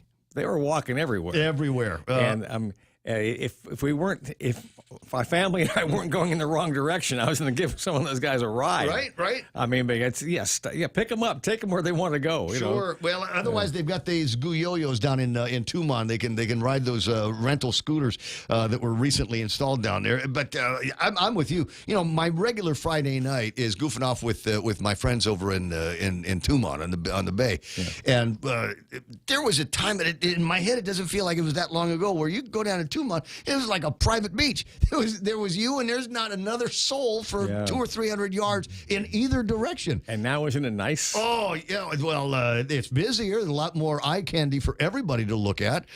Families out there from Korea. We got couples coming and walking up and down from Japan. And it's walking. I'm looking at all these white people I don't know. Welcome to Guam, you guys. Well, all kinds of colors. But the point is, certainly, people off the ship, we welcome you. Thank you for. Is there some activity going on up? They're doing some war games in the area? What are they doing here? It's confidential, sir. I'm sorry, and I haven't got the right to know. Okay, so I'm told that there's a couple of destroyers in town, and they might be the vanguard of the Nimitz, which Dennis Larson says is in town. But I haven't seen any pictures yet, so I don't know. That would kind of make sense with the number of people that are out there. You'd see it if it was here. There's a certain, and there's an impact on the economy that is felt immediately when these guys pull in. Plus, there's a cruise ship in town. Did you see that? Yeah. The port's got a visitor, one of these little tiny cruise ships. So busy, gangbuster busy, maybe a little bit more busy. I got this, and even the folks over at GVB were unaware that these guys were coming in. We have been hosts, Guam Visitors Bureau has been host to influencers, and it is possible that the influencers are influencing in Korea. Moon Hee-jun, wife So-yul, and daughter Hee-yul are heading to Guam to film a KBS variety show. Nice. That is nice. Now, the translation reads like this. According to media reports, February 25, KST, Moon Hee-jun, wife and former Crayon Pop member So-yul, and daughter Hee-yul have been participating in filming the KBS 2 TV variety program Walking Into the World. Show is a travel variety show filmed around celebrities and their families and their unpredictable adventures from the moment they pack their bags for their journey to when they return back home. Other celebrities have appeared appeared on the show include Kim Sung-kyun, Real Joe, you remember, Soo Seo Dong-ju, and Na Tae-ju. Have also been in the show. So we've got another round of these celebrities that are going to be coming to Guam to film that variety show. We have enough room on the beach for lots of these teams to come in and do these shows. So if you have any connection to those, tell them to come on down. It's nice. 7:24 in the morning. Jerry Robert. Oh, wait, Bitcoin number, Real Joe? 23,651. Dipping a little bit. Dead cat bounce, whatever. Or fat whale, bikini whale. I don't know what to call the thing. I'm tired trying to come up with names. It's Wickering? Yeah. All right, very good. All right, thank you, Bro Cephas. 7:25 in the morning. About time for Jerry Roberts to take on the Extra Point for a Monday. What do you say? Brought to you by First Hawaiian Bank. Jerry? The folks at Gallup, they are back. They've just released their 2023 survey on how personally satisfied Americans are with key aspects of their lives. Are they as happy now as in, say, 2019? Well, we'll do the reveal on personal satisfaction next on the Extra Point. Take your business to new heights with the United Business Credit Card. Earn 30,000 bonus miles after spending $3,000 within the first 3 months after account opening. Plus, earn 3 times the miles per $1 spent on United tickets through United until April 30th, 2023, and 2 times the miles thereafter. Visit any First Hawaiian Bank branch or go to fhb.com United Business for more information and to apply for your United Business Credit Card today. First Hawaiian Bank. It all starts with yes. Hafa-day, this is Severina. Here at APL, our expertise and extensive network can help you grow your business and reach out to more global markets. As a responsible carrier, APL is also committed to a sustainable future, whether it's protecting the environment or investing our efforts in giving back to the community. Our dedicated teams in Guam, Saipan, and on U.S. mainland are here to support you. Call 588-4651 or visit www.apl.com. So how are we feeling about life? Are we personally satisfied now? Are we as personally satisfied as, let's say, 2019 when you-know-who was president of the United States? The Gallup organization is the world's largest polling company, and they ask questions like this every year to check America's pulse on key issues. This survey was conducted from January 2nd through the 22nd. Okay, personal satisfaction. Here we go.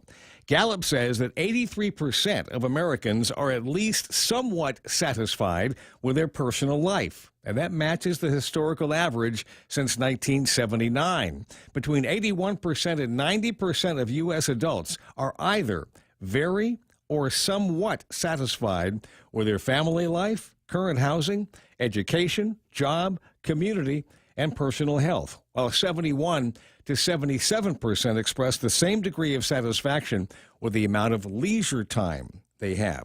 Their standard of living, let's make sure I got the right one here. Their standard of living and their household income. Leisure time and income have a direct connection to employment. Since 1979, the overall personal life index has ranged from 79% to 90%. The record high was in 2020, 2 months before COVID-19 swept across America.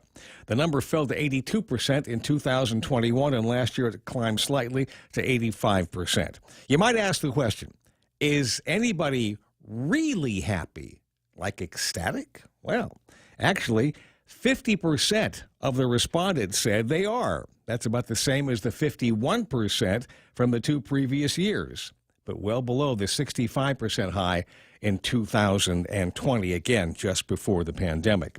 To give some perspective on this, the only time Gallup found a lower percentage of people very satisfied with their life was in December 2008 during the global economic crisis and in 2011 as the U.S. was still recovering from it. General satisfaction with life is down from 2019. The numbers are slightly down in leisure time, education, and housing. However, they are significantly down, significantly lower in personal health, family life, the community as a place to live, the standard of living, the job or the work that we do, and household income. The majority of Americans believe things were better 4 years ago. Now, you might expect that conservatives would be nearly unanimous in that opinion, because Gallup is known for being balanced in their polling criteria. it's reasonable to suggest that a lot of liberals also now see the reality of where America is. No doubt, both sides will politicize the survey to match up to their specific narratives. Digging a bit deeper into the numbers, older adults are generally more satisfied than middle-aged and younger adults. Married folks are significantly more satisfied than the unmarried. And to sum up, the American public is now largely dissatisfied with the way things are going in the U.S., yet they are satisfied with the direction their personal life is taking. That might be splitting hairs a little bit, but you get the idea. Now, that being said, they are now slightly less satisfied with their overall personal life than they were before the COVID-19 pandemic. So, question, how do you feel about things? Satisfied? Somewhat satisfied? Very satisfied?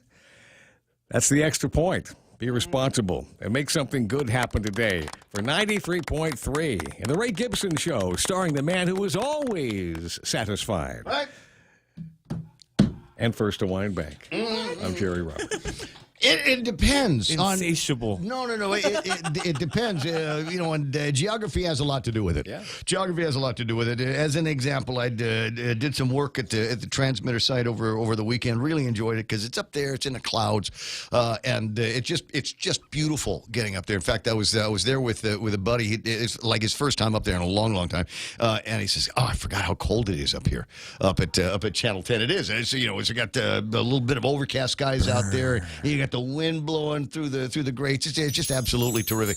So there, it's easy for me to be satisfied. I spent some time Friday and yesterday over at the beach looking at all the people and little kids having a great time in the water and splashing around. And like you said, you got the military there up and down the beach, Japanese couples and Korean families, all of that kind of thing.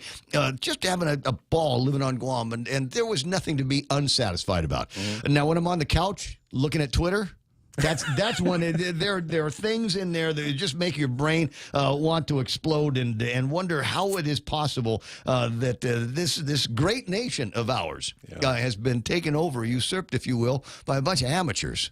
And untrustworthy at that, and the media backing them up. Yeah. So it's one of those things. You gotta. I check in every once in a while to just see what that world looks like, and then I go check out and go find myself someplace where I can be, as you say, satisfied. Well, I think you hit on something there. It's okay to be plugged into those channels because you want to see what's going on. Yeah. But then you got to break away and come back to something that works for you. Yeah, because otherwise you're filled with, as I said, a nation run by amateurs, and we seem to be on the precipice, and everybody is saying it, so I might as well, of what's going to feel like World War III. Yeah, amateurs and bad actors. Let's not forget that.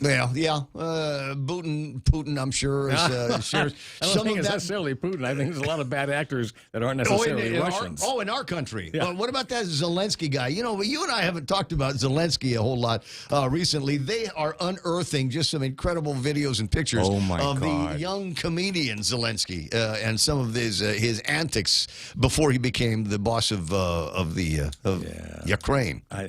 I don't know how I really feel about that, but all I know is that there's a whole lot more to that story than you or I or the general public knows or will ever know. Can't disagree there. 7:33 in the Ray Gibson Show. Jerry Roberts in the Extra Point. Check out XP at GuamTraining.com if you'd like to take a look and find all of the transcripts of thousands of extra points that we have done over the last 5 years. Donna D has got news and headlines right now being brought to you by our friends over at Holiday Realty.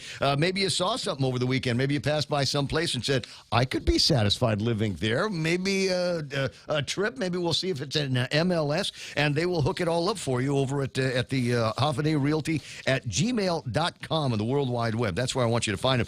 If you've got a phone, hey, amazing. They've got one too, 588-4232. You got to put the 671 in front of that. It's 588-4232. Also being brought to you by the guys over at Burger King just in time for Lent. They've got the BK Big Fish Sandwich, but if you're hankering for something that's got some ground beef flavor on it, try the Impossible Whopper. It's 100% Whopper, 0% beef. Polly has approved. You rule at BK. Now with news and headlines, here's Donna D. Donna, what What happened?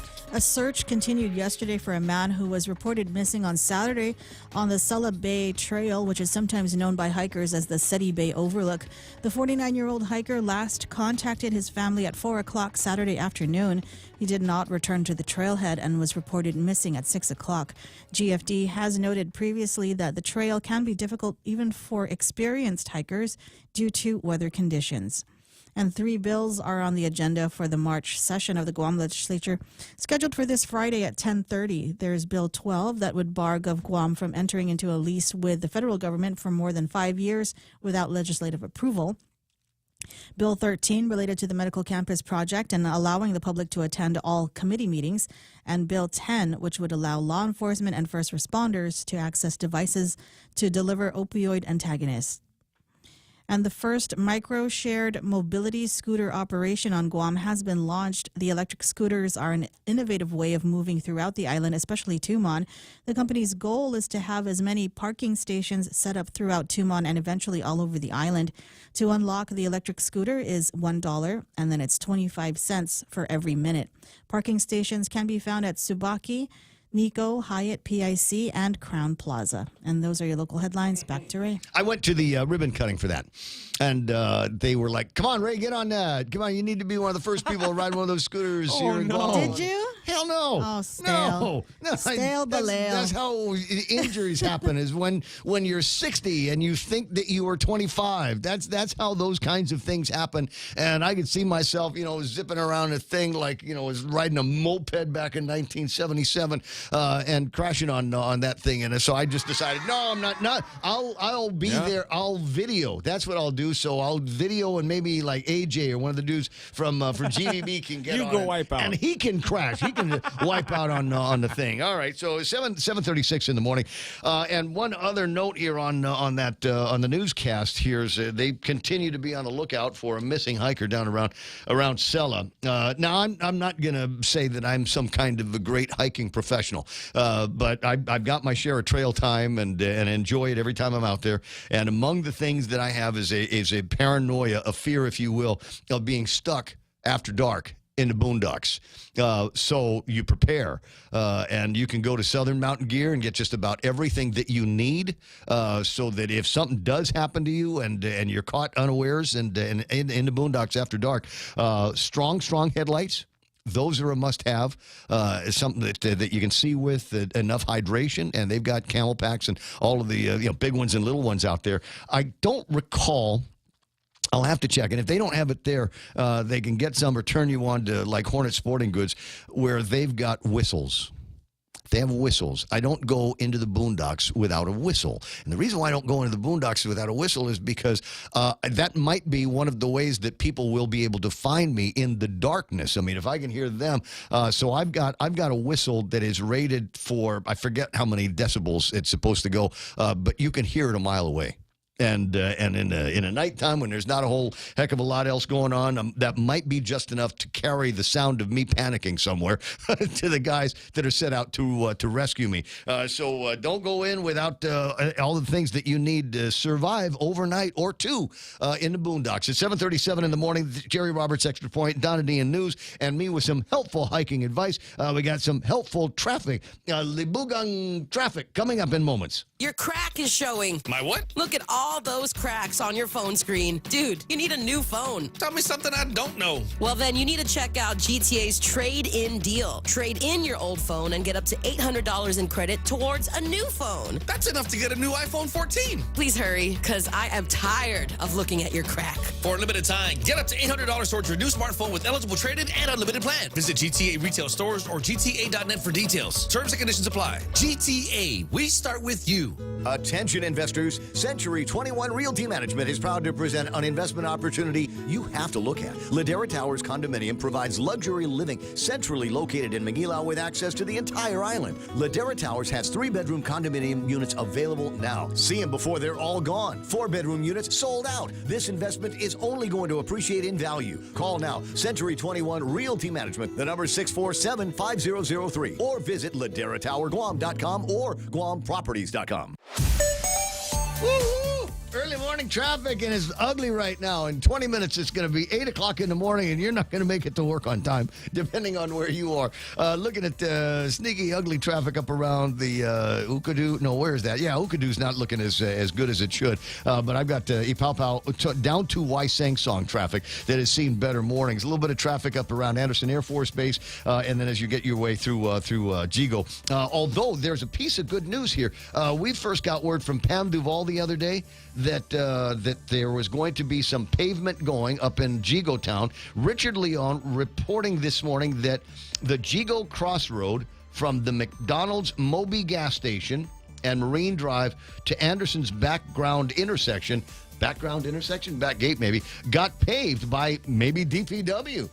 It's an election year miracle, except it's not an election year. So okay, big question now. Is everybody trying that roadway now just to see if you can avoid that four-way stop? We'll see. All right, so southbound Marine Corps Drive, it's not so bad here. Usual spots are going to get busy. We are seeing a lot of traffic on Route 16 from the intersection of the Micronesia Mall all the way to 8, 10, and 16. Three-way intersection and busy in all three directions. Maybe a little bit more so on the Route 8 side because that's where we've got traffic trying to get into Teedson. So expect some delays through there. Dogging out traffic on Route 8. For those of you that don't know what dogging out traffic means, it means when the line is so busy in front of places like Mobile, the McMobile out there, the KFC out there, Benson's, and Payless. That's what it's called when somebody's back end of the car is sticking out into traffic because everybody's trying to get that one good parking space. Anyway, so watch out for that on Route 8. Route 4 is not much better. Usual line of traffic up around the Cost-U-Less area. Then you get into Sinahanya, Ordot area, and the usual delays at that intersection. Looking at 4 and 10, that intersection, it looks like it's got maybe an accident or just slow moving through there because I got a red line where normally traffic through there is probably the smoothest that you're going to see on Route 4. Not sure what's going on. If there's an accident, do me a favor. Take a picture, send it to 797-8255, or in the very least, call Real Joe at 888-8255 and let him know about that. Traffic down Big Navy and Sumai, a little bit busy down there. There seems to be a whole lot of military activity on both ends of the island. Expect delays at the gate areas. It's 7:41. I'll be right back. Go green, go hybrid, go to Nanbo Insurance, and your next power bill is on us. Insure your hybrid car at Nanbo and get up to $350 towards your next power bill. That's instant savings for keeping our island clean and green. Nanbo has been providing Guam with over 50 years of reliable and affordable auto insurance. At Nanbo, it pays to go green. Terms and conditions apply. Visit nanbo.com or call 477-9754 for details. The new Subway series includes one of the most craveable sandwiches of them all, the Subway Club. Number 12, the Turkey Cali Club is the best with avocado, turkey, and bacon. The best should come with bacon, turkey, and ham. That's my number 10, the All-American Club. Number 11, the Subway Club is a proven classic that comes with ham too, plus turkey and Angus roast beef. I see. Let's start over. Let's talk cheese in the Subway series. I'm still gonna win this. At Subway, you gotta refresh to be fresh. Bringing you closer to the action. Any speaker, anytime. Watch and listen live on ThePOINT.gu. Frontier season upon us now. What kind of frontier?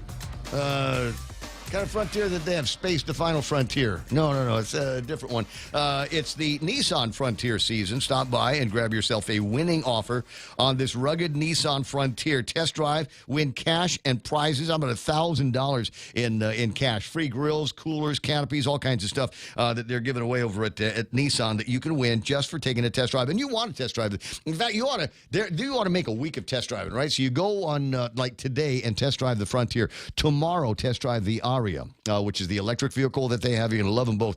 Anyway, so no money down, and Nissan Guam will take care of the first 3 big payments and free gift with the purchases. Big case of Spam, big case of rice, 20-pound bag of rice in the deal as well. Now, as I said, I took the Frontier up to the transmitter site over the Saturday morning. Did you lock the hubs, Ray? I did not. You don't lock the hubs? You know, because it had clearance and power, right? It had clearance and power. I was looking at a ruddy section of the road, thinking, okay, all right, this is gonna be the one. This is gonna be the day. I'm gonna put the step on the brakes and then go outside and lock things up. And sure, you know what? I pressed the gas and cut the steering wheel, and man, it it ate those ruts. Ate it up. Like a rut-eating thing, It just went powered right through it. Like, man, I was hoping today would be the day that I'd be able to brag about locking the hubs and going 4 by. Not even 4 high, really? Can I next time? Maybe. Anyway, 744, Ray Gibson Show until it's not going to be some more. Got Real Joe, 888-8255. Keep that guy busy. Donna D is taking care of news and headlines.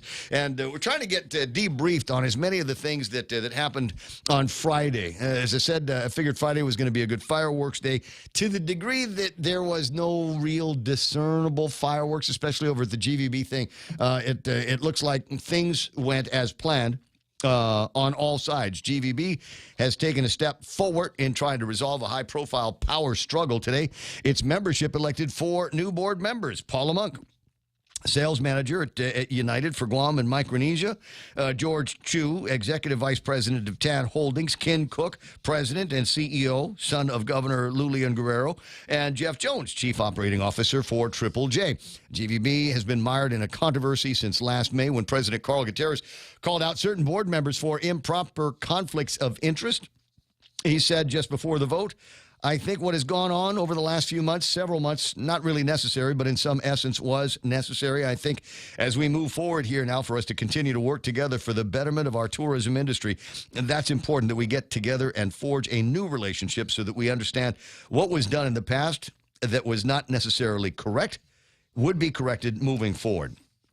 The discussion is going to now move out from the Guam Visitors Bureau, as I understand it, over to the legislature, and let the legislature, working with the governor and policymakers, determine what the more appropriate makeup, I suppose, of the board is going to end up being, and maybe a little bit more by way of definition of the kind of folks that we'd like to see on the board.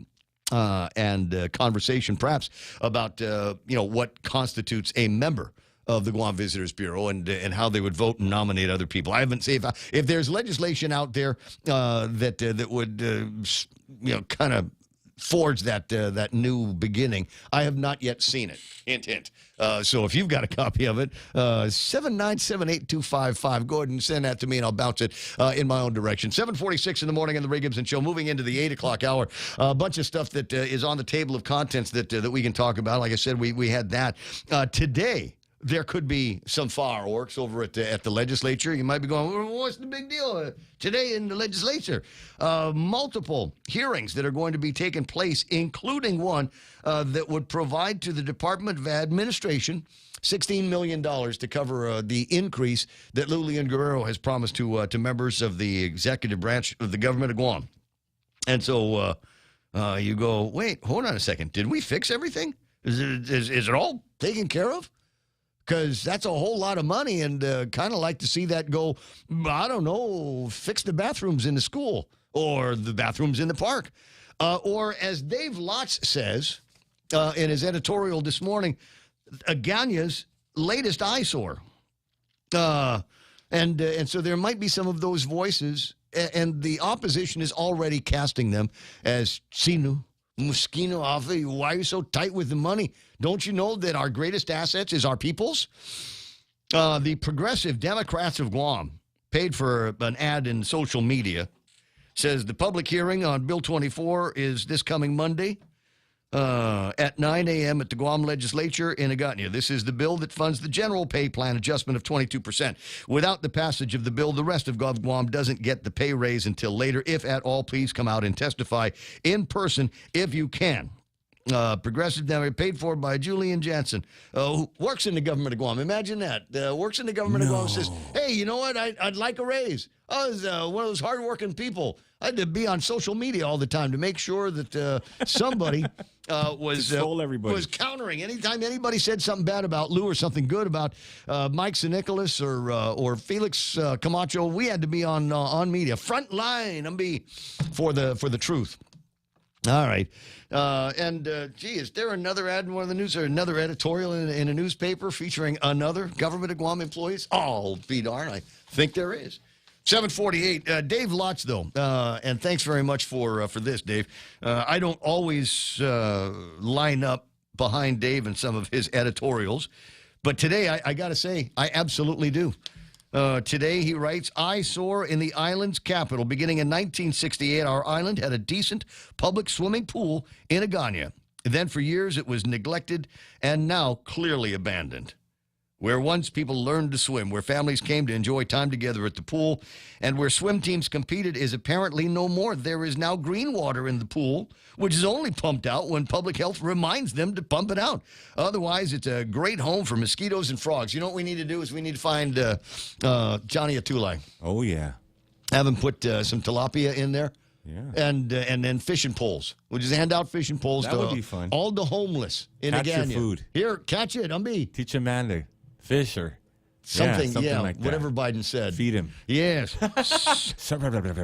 Shutters on the building have been vandalized. Graffiti is evident. Equipment is derelict, including what appears to once have been a decent and expensive generator.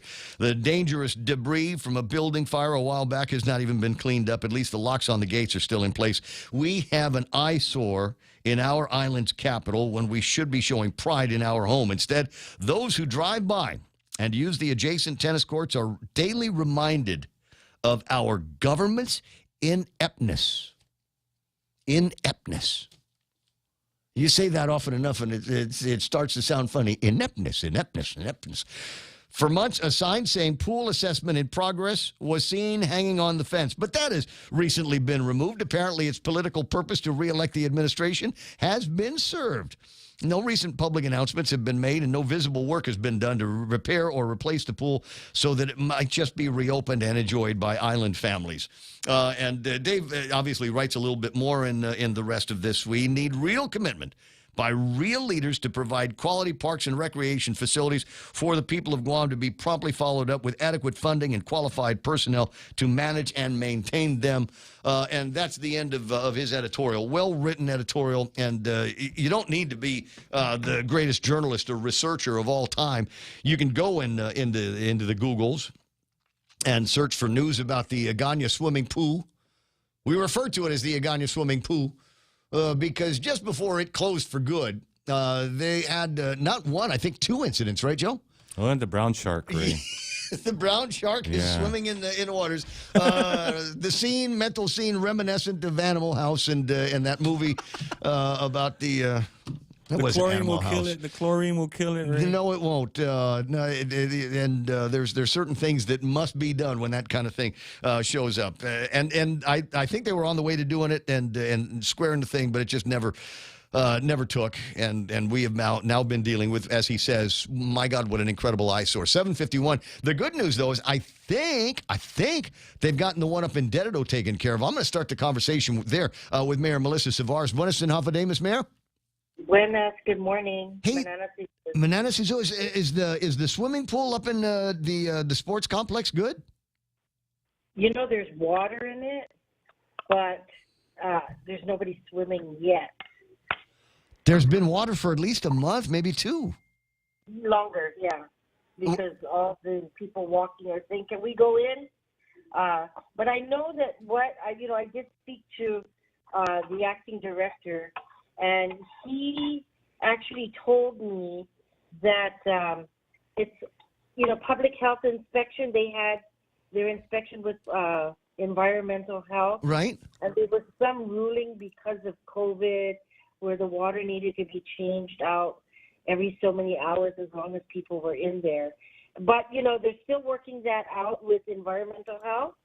And once that's done, they will allow people to start using it. But there is water in the pool. In fact, I was just by there, and I saw a guy cleaning the pool. It looked like, he's got the little screen and digging out leaves and whatever from the pool. And I thought, okay, well, but I didn't see any actual customers in the pool. So it's still a function of getting things finalized with environmental health. The inspection, with of course, because there's people, that are going to be using it. They need to make sure that it's safe and sanitized and, with COVID, all that good stuff, right? So they're just getting over those details, and then they'll start allowing families to But the public health emergency is over already. Even in the States, it's going to end in May. there's chlorine in the water, so it kills all the bacteria, right? That's the way it's supposed to work, yeah.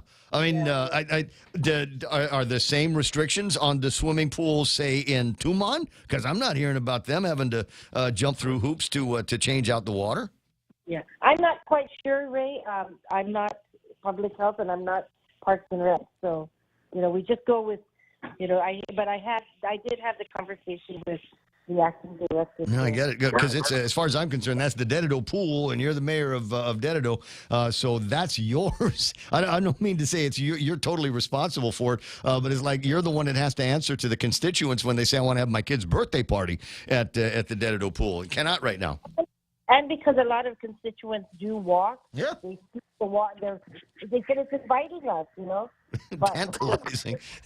Never mind. Just let everybody in, for heaven's sake. It's like that nonsense over at the Inarahan pool, for heaven's sake. Says somebody with way too much power, holding on to the pen and not signing off on anything. 7:55 in the morning. A variety of powerful people together last Friday. You, Lieutenant Governor Josh Tenorio, and Attorney General Doug Moylan. And it looks like things, as usual, going to be beginning in the island's largest village and an area around the Dededo Mall that is going to be cleared out. Yeah, the Micronesia Mall. Yeah, a Dededo Mall, sure. I refer to that as Camp Leon Guerrero, but some people suggest that maybe I ought to find a different name for it. Maybe I won't need to if you were successful getting it cleared out. Have you've been there, obviously? We've all been there. My vice mayor's been there. The Homeless Coalition has been there. We've been there with the OHAP team, so there's issues with that. And, Ray, of course, my concern is that it draws the panhandlers. It's an encampment where panhandlers and so are there because it's closer to where they work, they stay, right? And so, but of course we've spoken to them on different groups have spoken to them on different occasions. And, we try to guide them, but of course there's, they have their reasons for being there. However, our bottom line is we feel it's not safe, and we've actually, so we're working together. We can't forcefully move, but if we work together as a team, then we can move get them to the proper places and get them the help that they need. Well, it sounds like we do have the power to move them. I mean, basically, they have been put on notice that they've got 5 days to leave the place, and I think there's an implied or else. And I'm okay with Doug, wielding the stick, and then have other parts of the government of Guam be there, as reaction agencies to say, okay, you're leaving now. You're of working age. You're in reasonably good health, and we'd like to find you a job. We'd like to find you some adequate lounge, lodging for you and your family. I mean, it's tough, but it's not like it's non-existent. Yeah. And so, it's not just government agencies. We have nonprofit organizations that also wrap around the services that are needed. And so we're all working together to assure that they're safely relocated or reunited, whatever the situation may be, with their families or in a safer place. I wish you good luck. I mean, I like the humane way that this is being approached. Of course, as has been pointed out, there's a lot of people, and I think it's a significant majority of them, as you said, they want to be close to their work. They want to be close to that intersection over at 1 and 16, and over at 16 and Harmon Industrial, and on all sides of the McDonald Street that they seem to take a great deal of pride of possession in, and then when they've got all their money, run by the Payless, go get themselves whatever, and restart their days on a regular basis. There's some people that are perfectly happy with that lifestyle. What are you going to do if they don't want to leave? Well, of course, that's where we have our partners from, of course, Guam Police Department, Behavioral Health, and the Lieutenant Governor, the Office of Homelessness and Poverty Prevention. Sometimes it's, and some of these individuals, Ray, have been in the system through shelters, however, or even public housing have lost those privileges. So how can we help them find other means of housing, or even possibly reuniting them with their families in the respective villages. Great question. Great question. I guess we're going to find out how successful we can be in something like this. It's 7:59 and change. Yeah. Appreciate your time, Mayor. It's always fun talking with you. I'll talk to you soon, and tell our boy John, Real Joe, and I, and Donna say hi. Yeah. Okay, got it. Okay, All right. have a good one. Because you know when he was running, we were hearing from him all the time, but now that the election's over, never mind, right? Tell him. Well, he's having a baby, so He's giving birth today. kind of busy. Yeah, giving birth today. Oh, So. congratulations! All right, there is something in the water. Him and Will Parkinson, his running buddy. All right, okay. Well, happy birthday! Give birthday to you too, Grandma. No, I feel like I'm the first person that's called her that. It's 7:59 and change. We're Pika's best. KUSG, I got you. This is The Point. Shipments resume tomorrow. I'm Joe Chiro, Fox News. The EPA says contaminated waste shipments will resume being taken from the toxic train derailment site in East Palestine, Ohio. EPA Region 5 Administrator Deborah Shore. As we work to identify additional options, some of the liquid wastes will be sent to a facility in Vickery, Ohio, where it will be disposed of in an underground injection well.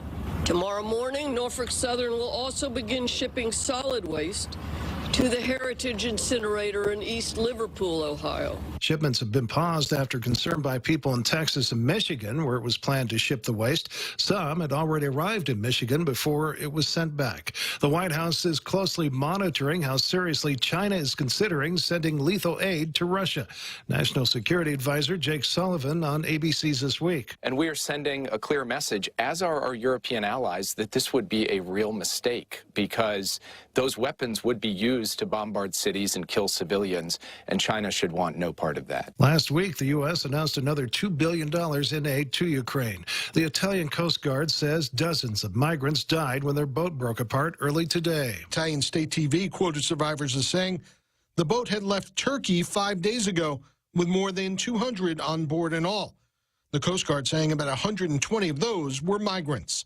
In a statement, Italian Prime Minister Giorgia Meloni expressed her, quote, deep sorrow for the many human lives torn away by human traffickers. Fox's Kevin Ureski. Some Israeli settlers went on a violent rampage in the northern West Bank late Sunday, setting dozens of cars and homes on fire after 2 settlers were killed by Palestinian gunmen. Palestinian medics say 1 man was killed and 4 others badly wounded. America is listening to Fox News.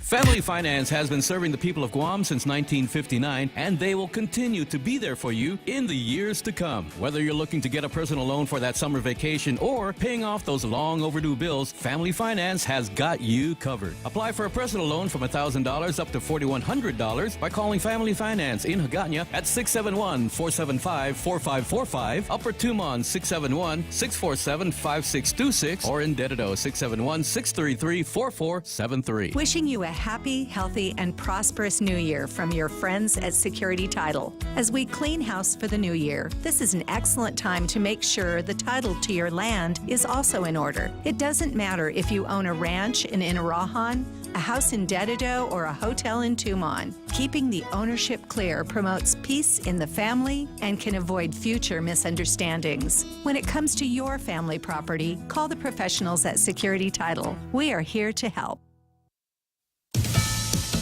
Hundreds of Afghan refugees facing extreme delays in the approval of U.S. visas protested in Pakistan's capital today after an American program to help relocate at-risk Afghans fleeing Taliban rule stalled.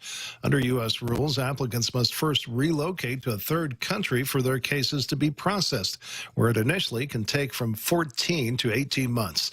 A group of residents and activists staged a protest march yesterday against Congressman George Santos, calling for Santos's expulsion from Congress, including the group Concerned Citizens of New York's 3rd. Each stop on the caravan marking a scandal plaguing Santos, starting with the Garden City Animal Hospital.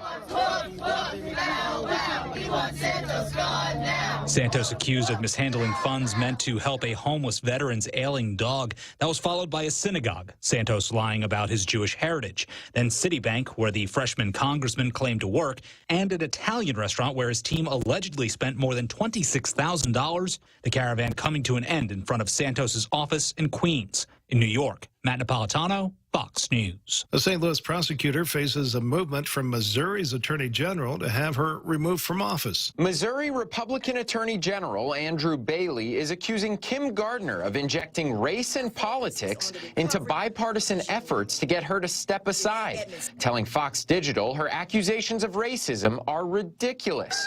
But the defiant Gardner is still serving as St. Louis Circuit Attorney. The progressive prosecutor is under pressure after a car crash caused by a repeat offender who was out on bond led to a teenage volleyball player's legs being amputated. Bailey, citing the crash and a backlog of at least 3,000 cases, is moving to oust Gardner. In Washington, Grady Trimble, Fox News. And I'm Joe Chiro, Fox News. What's for breakfast at KFC under $3.95, you ask? What's for breakfast at KFC that's different than the other guys, you ask? KFC's chicken wrap, sausage wrap, the Colonel's chicken congee, chicken fried steak, sausage biscuit and gravy, and biscuit sandwiches made with KFC's original fluffy biscuits. All for under $3.95 and all only at KFC. Plus, with waffles and the Colonel's chicken fried rice, we've got something for everyone. So visit KFC for breakfast today. It's finger-licking good. Attention investors, Century 21 Realty Management is proud to present an investment opportunity you have to look at. Ladera Towers Condominium provides luxury living centrally located in Manila with access to the entire island. Ladera Towers has 3-bedroom condominium units available now. See them before they're all gone. 4-bedroom units sold out. This investment is only going to appreciate in value. Call now. Century 21 Realty Management. The number is 647-5003 or visit laderatowerguam.com or guamproperties.com. Always here to help you. This island is our home. Through the years, we've been a friend to the neighbors we have known. Now we're banking on the future. Their services to choose. Bank Pacific, where others put branches, we place roots. Your local news is brought to you by Nambo Insurance. Skip the line, pay online. It's fast, easy, and secure. Visit Nambo.com for more information. Half a day, it's 8:06. I'm Donna DeJesus with a look at your local news on The Point. A man on probation in a 2021 burglary and theft case was charged with burglary and theft on Friday. On Thursday morning, police were called to Harmon, where 41-year-old Tomas Tovis Kitsutsu Jr. was walking around and opening doors near Napa Auto Parts. A woman told police she woke up to find a strange man in her home. He ran toward her, grabbed her sister's laptop, and fled the home. Officers apprehended him, and the laptop was returned. Kitsutsu told police he entered the home through a window to steal anything valuable. He was on probation for a 2021 case. In August of that year, a woman stopped to put air in her tires at the Shell station by the Micronesia Mall.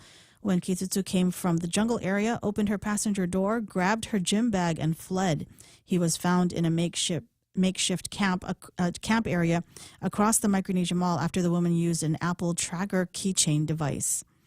And during a roundtable discussion at the Guam Congress building last Friday, Police Chief Stephen Ignacio said there are just a handful of major drug trafficking organizations on island. Ignacio explained that one of the issues is the prevalence of meth and the effects it has had on crime. He says one program that could help law enforcement battle the meth epidemic on island is the federal high intensity drug trafficking area program. Should the federal government designate Guam as a high-intensity drug trafficking area, the island stands to receive money that can be used for drug investigations. Ignacio told lawmakers that Guam submitted 3 applications for this designation, but all were denied. More news after this. Go green, go hybrid, go to Nanbo Insurance, and your next power bill is on us. Insure your hybrid car at Nanbo and get up to $350 towards your next power bill. That's instant savings for keeping our island clean and green. Nanbo has been providing Guam with over 50 years of reliable and affordable auto insurance. At Nanbo, it pays to go green. Terms and conditions apply. Visit nanbo.com or call 477-9754 for details. Recalled batches of Enfamil Pro Sobi Simply Plant-Based Infant Formula have been identified on Guam, and Public Health is urging parents to throw out any product or return it to the place it was purchased. Environmental Public Health Officer Supervisor Leilani Navarro says nearly 2,000 cans were distributed from one company, but adds that there may be other stores that got their shipment directly from U.S. vendors. Public Health states that to date, Ambrose confirmed distributing 2 recalled batches of Enfamil Pro Sobi to 43 retailers and took immediate action to pull remaining quantities of the affected products from these stores and is arranging for return of the recalled products to the manufacturer. A release states that recalled batches can be identified by the product batch code of ZL2HZF and ZL2HZZ with a use-by date of March 1, 2024. And the MS Amadea pulled into Apra Harbor early Friday morning, becoming the first cruise liner to visit Guam since the pandemic broke out in 2020 and bringing a fresh boost for Guam's economy. The cruise ship ferries over 500 passengers and 300 crew members. Port Authority General Manager Rory Respicio says there are a total of 5 cruise liners set to arrive this year. The MS Amadeus, sailing under the Bahamas flag, arrived from Pohnpei.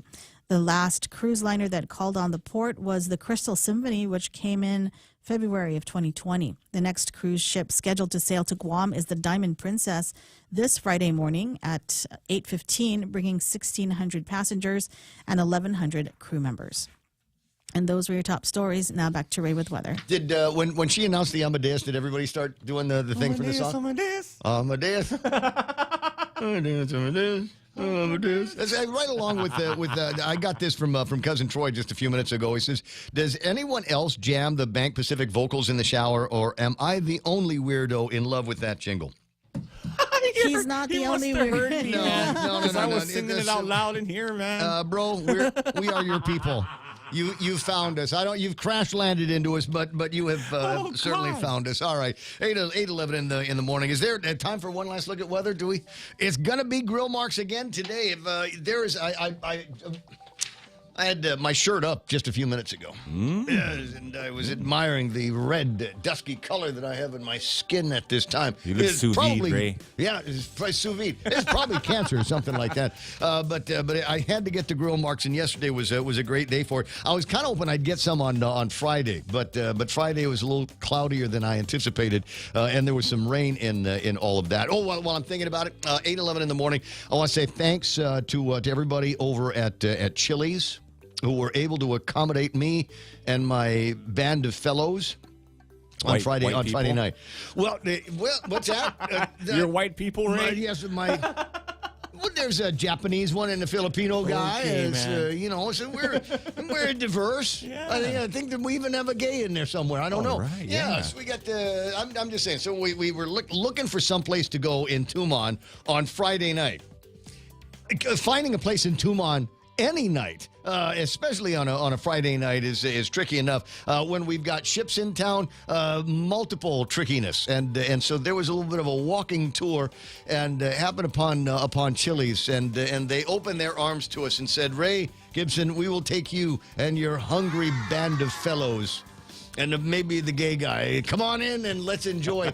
And we still had, reminiscent of the Margarita Day that was still going on. I think they were still celebrating that. And I got the little Chesa thing with the 3 sampler that you can get. So thanks very much. Do appreciate it. The hospitality was incredible. The service was great. Food was terrific, and the bill wasn't high. I did not go, oh my God, you got to be kidding me when I got the bill. In a lot of places, I'm saying, oh my God, you got to be kidding me. But I got a great deal on some great chow and some groovy people over at Chili's on Friday. Mostly sunny in the forecast for today. Highs near 87 degrees.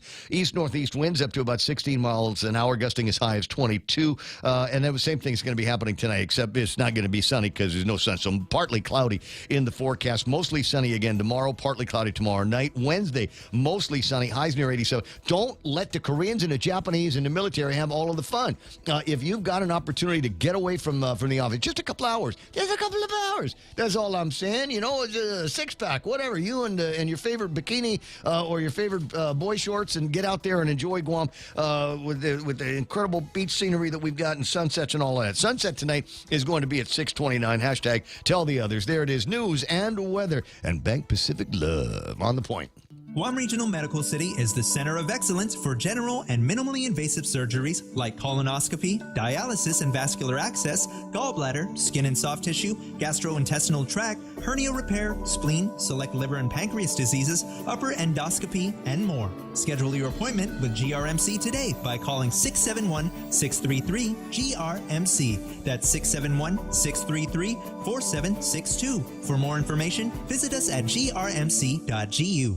The new Subway series includes one of the most craveable sandwiches of them all, the Subway Club. Number 12, the Turkey Cali Club is the best with avocado, turkey, and bacon. The best should come with bacon, turkey, and ham. That's my number 10, the All-American Club. Number 11, the Subway Club is a proven classic that comes with ham too, plus turkey and Angus roast beef. I see. Let's start over. Let's talk cheese in the Subway series. I'm still gonna win this. At Subway, you gotta refresh to be fresh.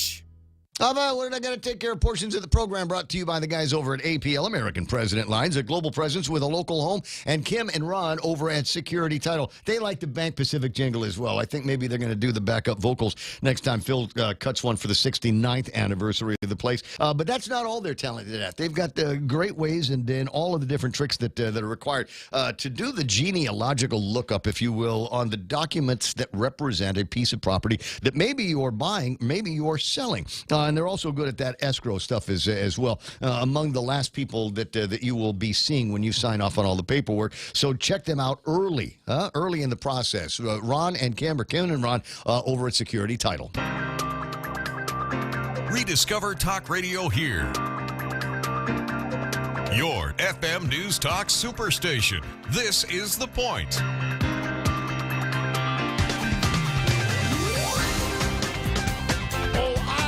Remember now, this will happen every once in a while where something will come up and I'll go, oh, I don't need to write this down in my notes because I'm going to remember it. And the reason why I'm going to remember it is because I'm going to be so ticked off about it. It just burn in my head. And then I'll pick up Twitter and forget completely about it. But I got a thread on my Facebook yesterday, and it was a comment that had come up from a listener and somebody that wanted to hear. You remember the interview that we did with Kate? What's her name? I do. Yeah, that was. I saw that comment. Yeah. Can I watch it anywhere else? Can I watch it anywhere else? And Tell them all the places they can watch it, Ray. Well, just there. It was only on the YouTube. It might still be on Facebook, but I'd have to go digging through the archive from the last couple of months. What is that woman's name? Flip it, man. The hell is that woman's name? Hold on a second. She used to be a bodybuilder. Right. That's what I remember. Yeah. Hold on. Hold on. I got to go to Facebook. Got to go to notifications. There it is. There's the. What's her name? Carrie Lake. No, it was Lori Hayden Marino. No, it's Karen. No, Lori Hayden Marino is the lady that was asking what happened to it. But she was wondering what happened with the Carrie Lake video. Yeah, where is the Carrie Lake? And so I went to YouTube to look it up. You clipped it, didn't you? No, I did not. I did nothing with that. Hold on, I got to see if I can view the actual post that it comes from. Stand by, and there's a link to the YouTube deal, right? You could tell it was a very special interview because I even dressed up a graphic with her pointing at me. And so if you click on the link that goes to YouTube, it says the video has been removed for violating YouTube's community guidelines. Democrats, Ray. They did it. That's what I said. What? They complained about some, yeah. Whoa, really now? Man. What somebody must have made a complaint about the conversation that she and I had on the radio, and I thought it was a great conversation. And thanks very much, Juan Carlos Benitez, for hooking me up with that. But the folks over at YouTube decided that it was outside of their rules and regulations and have taken it out. And I be real careful here because there's always the possibility that they'll hear me say that it was odd that it was outside of any of their community guidelines, and then take me out for saying what I'm saying on the radio right now. I hope Elon Musk buys YouTube. Well, can he buy again your swimming pool first? Let's buy Guam, dude. Start with something really, really easy, and then we'll make our way from there. I tell you what, I'll see if I can do some research into the archives. We don't keep all of the videos because, as you can imagine, they take up a whole hell of a lot of space. So we don't save them into perpetuity. So I'll go and see if I can find that one in particular, cut out that section in particular, and then post it up on a site that I do control, which is ThePOINT.gu, and see if I can, if it's okay with my community standards, right? Somebody will complain to me. How dare you? Anyway, 8:19. Dave Dinsman is picking up a little bit of the conversation there. What's his name? Hernandez said that she lost bigly, and Dave Dinsman is going in there doing. Number one, I appreciate you doing it. Number two, there's always the warning about getting into arguments on the internet, and nobody survives any of those things, or ends up loving them. 8:19 on the Ray Gibson Show. 888-825-5888-TALK is the telephone number around these parts. And as I said, lots to talk about. Spent a little bit of time talking about the initiative now to clear out these homeless encampments. And I'm glad that the mayor straightened it out, because all of the press that I'd seen on it refers to a dead-at-home mall. And what we're talking about is the intersection right across from the Micronesia Mall, Route 1 and Route 16. I refer to it as Camp Leon Guerrero because in my mind it's an indication of just how bad things are for people under this administration, and the idea that there was actual campaign waves that were taking place right in front of them during the course of the election, I thought was kind of, I don't know, a certain tone deafness or there an inclination to be blind and not see what was exactly behind you. 180 degrees, face the other direction, and you would have seen all of that. I mean, didn't people complain that they couldn't park there because the homeless people? Didn't that come up in a meeting or something like that? At any rate, so it's that intersection with those people out there. Not a good look for tourism, and something that people have been clamoring to get rid of for a while. So I got my fingers crossed that over the course of the next little bit, we will get information and clean that area out and make it so that these folks don't just go and create a new encampment somewhere else. 21 after 8 o'clock in the morning, and I've got Tyler, not Taylor, Tyler. You're correct today, Ray. From the poweronthemove.org Yes, and the World Wide Web. Good morning, Tyler. Buenos and half a day. Good morning. Happy Monday. Kind of, sort of, yeah. I guess the caterpillar got on the move last night and found its way all the way back home to its porch and front yard at the Port Authority of Guam. Yep, that's right.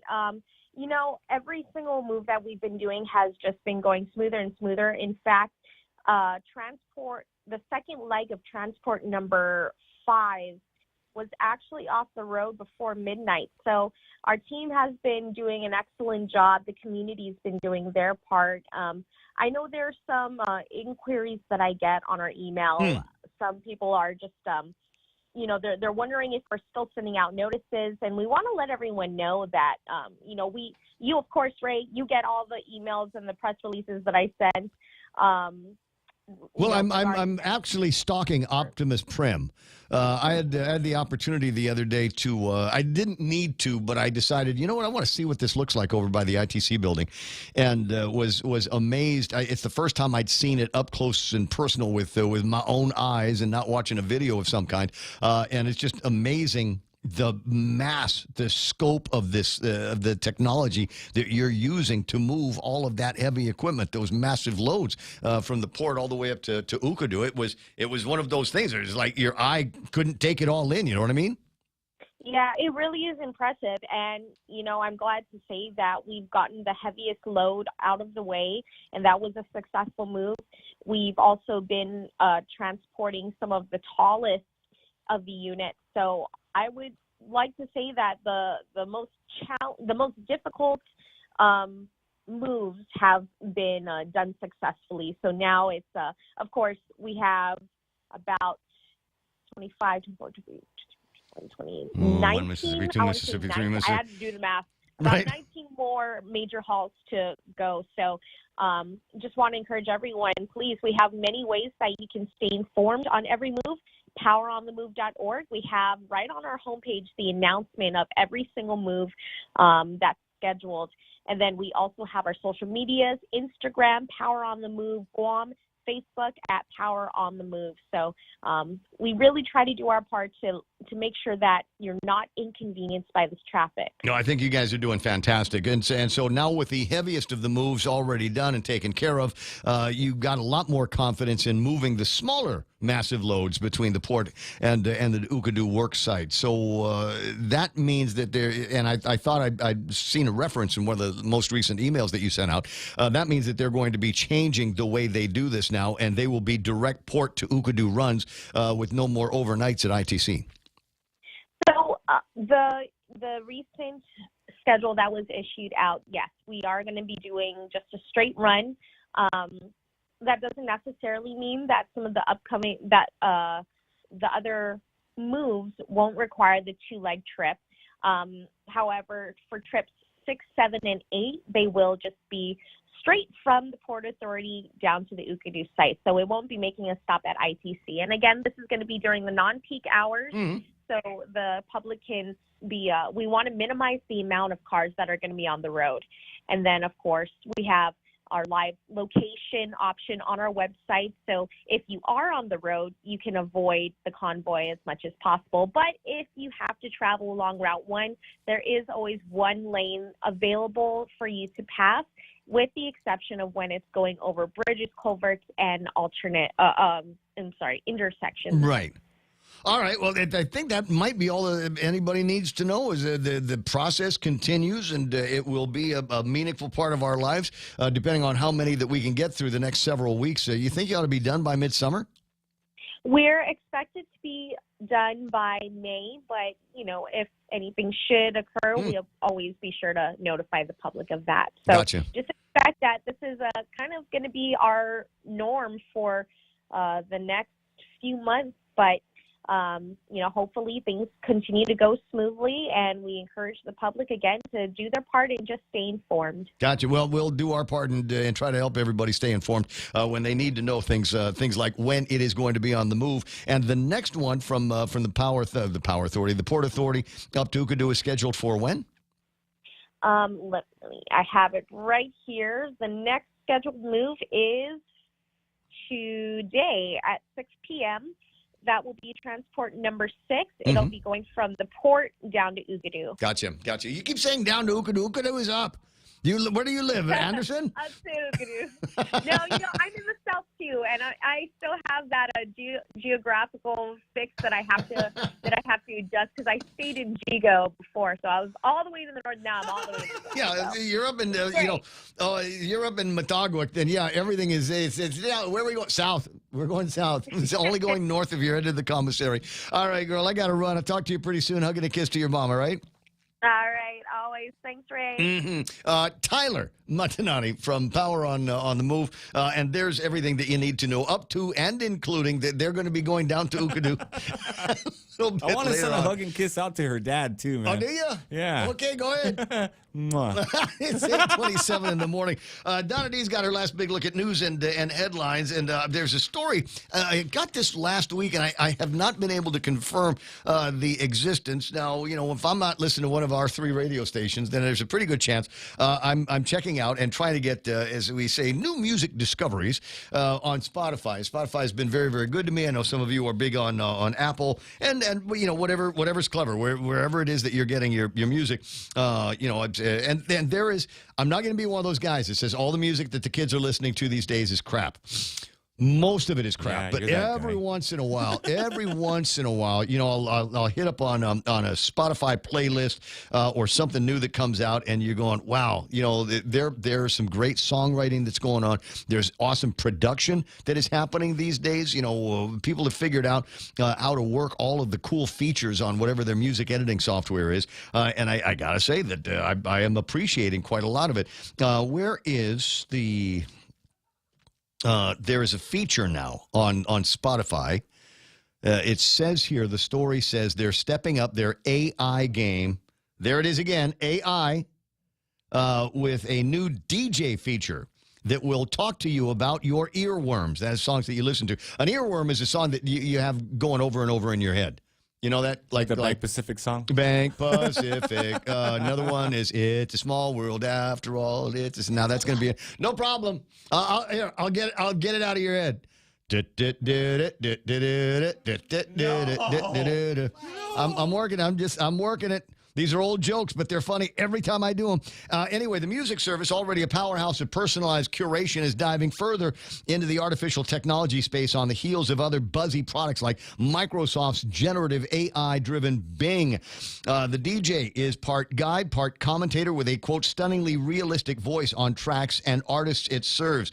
The mixes revisit users' old favorites and current hits and introduce new bops based on data that it has been collecting on you since the first time you signed up for it. So there is where you're going to do that. The DJ's voice is based on an actual human, Xavier X. Jernigan, Spotify's head of cultural partnerships, who hosted its morning show, The Get Up, and some of you might have actually heard that. But the thing is, I don't know where to find this DJ on my Spotify. If you've seen the same thing, and maybe you're going, okay, that sounds like a cool thing to try out, and maybe this will be a DJ that doesn't annoy me too much, then, give it a shot. But like I said, I don't know where to find it. Episodes for you recently played, pop, fresh new music, jump back in, get going, blah, blah, blah, blah, blah. There's rock. My top mixes. Well, I'm not going to tell you what my top mixes are, because you're going to go, oh, you're like that. Uniquely yours, drift away to simpler times, disco collection. Yes. Oh, my God. You know what I've been jamming on my disco collection? Bee Gees.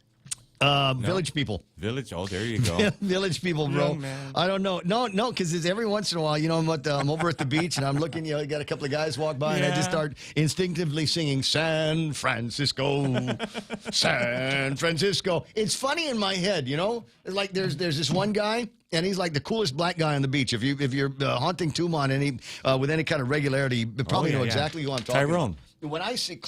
Whenever I see this guy, I go to my playlist and I start playing the theme from Shaft. And, because he's got this saunter and he comes up, and as soon as he gets within the sound of my Bluetooth, he's going, yep, thank you, God bless you for remembering, and we bump fists, and then I feel like the coolest guy on the beach. Anyway, 8:31 in the morning. Coming up, we'll take a look at celebrity birthdays, things worth celebrating as the Ray Gibson Show continues. KFC's Lent menu is filled with so many seafood options, it's enough to keep you going for the entire Lenten season. They're all here. Popcorn shrimp, fish fillets, shrimp and crab Kellogg's wraps, and our famous KFC shrimp burger. And now you can mix and match chicken and fish in both 6 and 12-piece family meals with sides and biscuits. KFC's Lent menu is available for a limited time at all KFC restaurants and for delivery at kfcguam.com or WhatsApp 300-3278. KFC, it's finger-licking good for Lent. Every company needs money to grow and take on the challenges 2023 will bring. That's why Bank Pacific's commercial loan officers stand ready to help you. We offer several programs tailored to assist companies to get to the next step or perhaps for a startup, including working with SBA or GITA. Banking on the future. Services to choose. Bank Pacific, where others put branches. Bank Pacific. We want to be your partner. Equal opportunity lender. Member FDIC. Credit conditions apply. Daily dad jokes. See, now I want to click it. I'm laughing already. What are gassy surfers afraid of the most? No. I don't know. I don't know either. I don't know. This might be dirty, and I might get in trouble with the YouTube police or somebody. So I'm just going to leave that where it is. The most recent song I've played on my Spotify, just in case you're curious, is a song called Genesis by a group called Otyken, Otyken.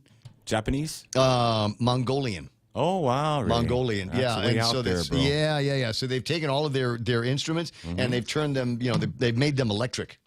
And there's like screaming and shouting in it. And you've got these guys that sing in the there's a certain Donna will know this. There's a certain I woke her up. Yeah, Donna, you'd know it, man. It's a style of music like monks do it, right? Where they can sing in two different ranges. There's like a sound like that will, Gregorian thing. yeah, man? there's a sound that will come out of their mouths, and then there's a sound that comes out of like their nostrils, and gross. It's gross. So we have to mic both of those. But anyway, so there's some of that in that group that I like very, very much. 8:33 in the morning on the Ray Gibson Show. Donna D with that last big look at news and headlines. Abadana, what happened?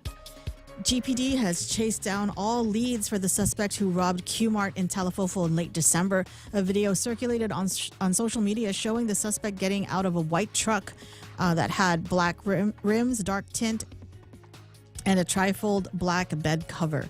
Police Chief Stephen Ignacio says that the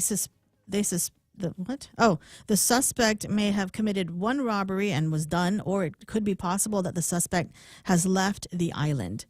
And Mariana Southern Airways President Keith Stewart has spoken out on CNMI Governor Arnold Palacios' decision to terminate an $8 million sole source contract. Stewart has regrets, saying he would never have started the airline if he knew this was going to happen. He adds that the people of the CNMI will be hit the worst. Stewart expects to meet with NMI legislators this week. And in-person Girl Scout cookie sales have returned to GPO, kicking off yesterday. This year kicked off the full return of in-person cookie sales since the lifting of COVID-19 restrictions. Each box is sold for $5. Guam Girl Scout cookie booths will be at GPO from noon to 4 this Sunday, March 5. More updates on upcoming cookie booth times and locations can be found on the Guam Girl Scouts Facebook and Instagram pages. And that was your last look at local headlines on The Point. Now back to Ray. Did you tell Joanna said thank you very much for the Thin Mints? Yes. Okay, very good. And so they are where I said they would be, in my freezer at the house. They're still there. Oh, you like them cold, Ray? They're supposed to be eaten cold. There's nothing better than mint other than cold mint.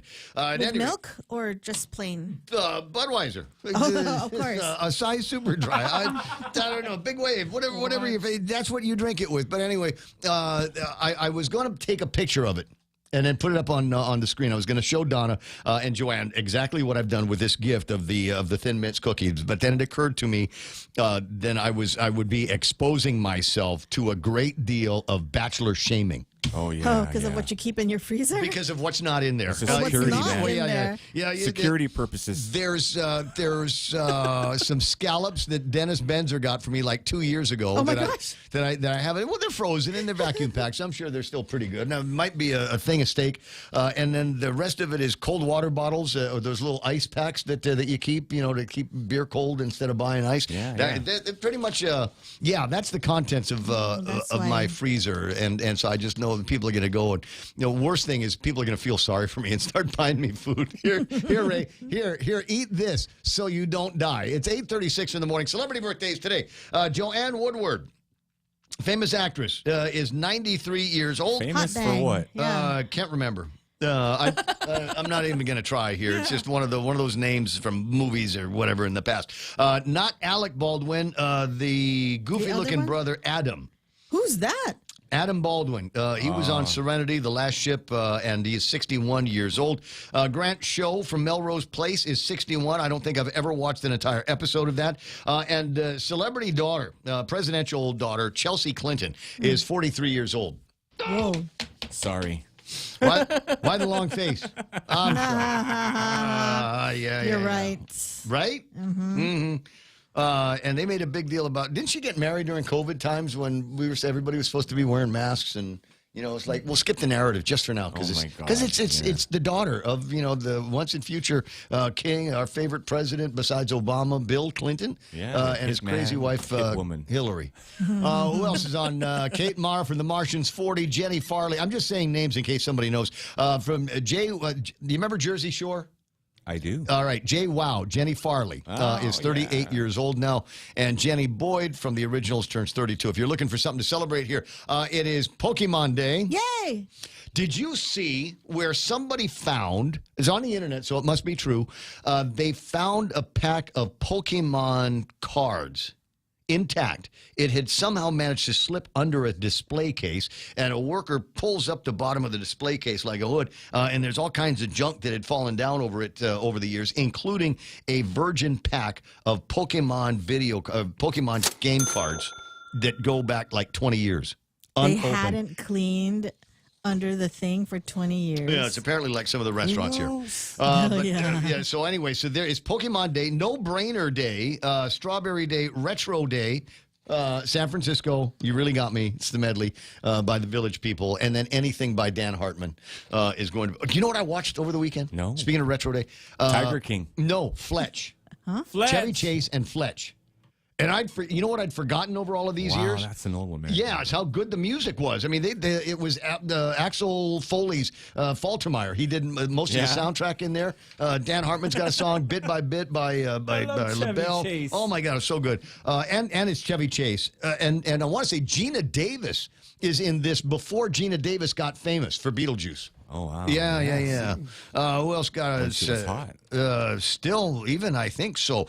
Protein Day, Kahlua Day. It is International Polar Bear Day, International Energy Week, and Telecommuter Appreciation Day. Did I already say it was Kahlua Day? I should have stopped on Kahlua.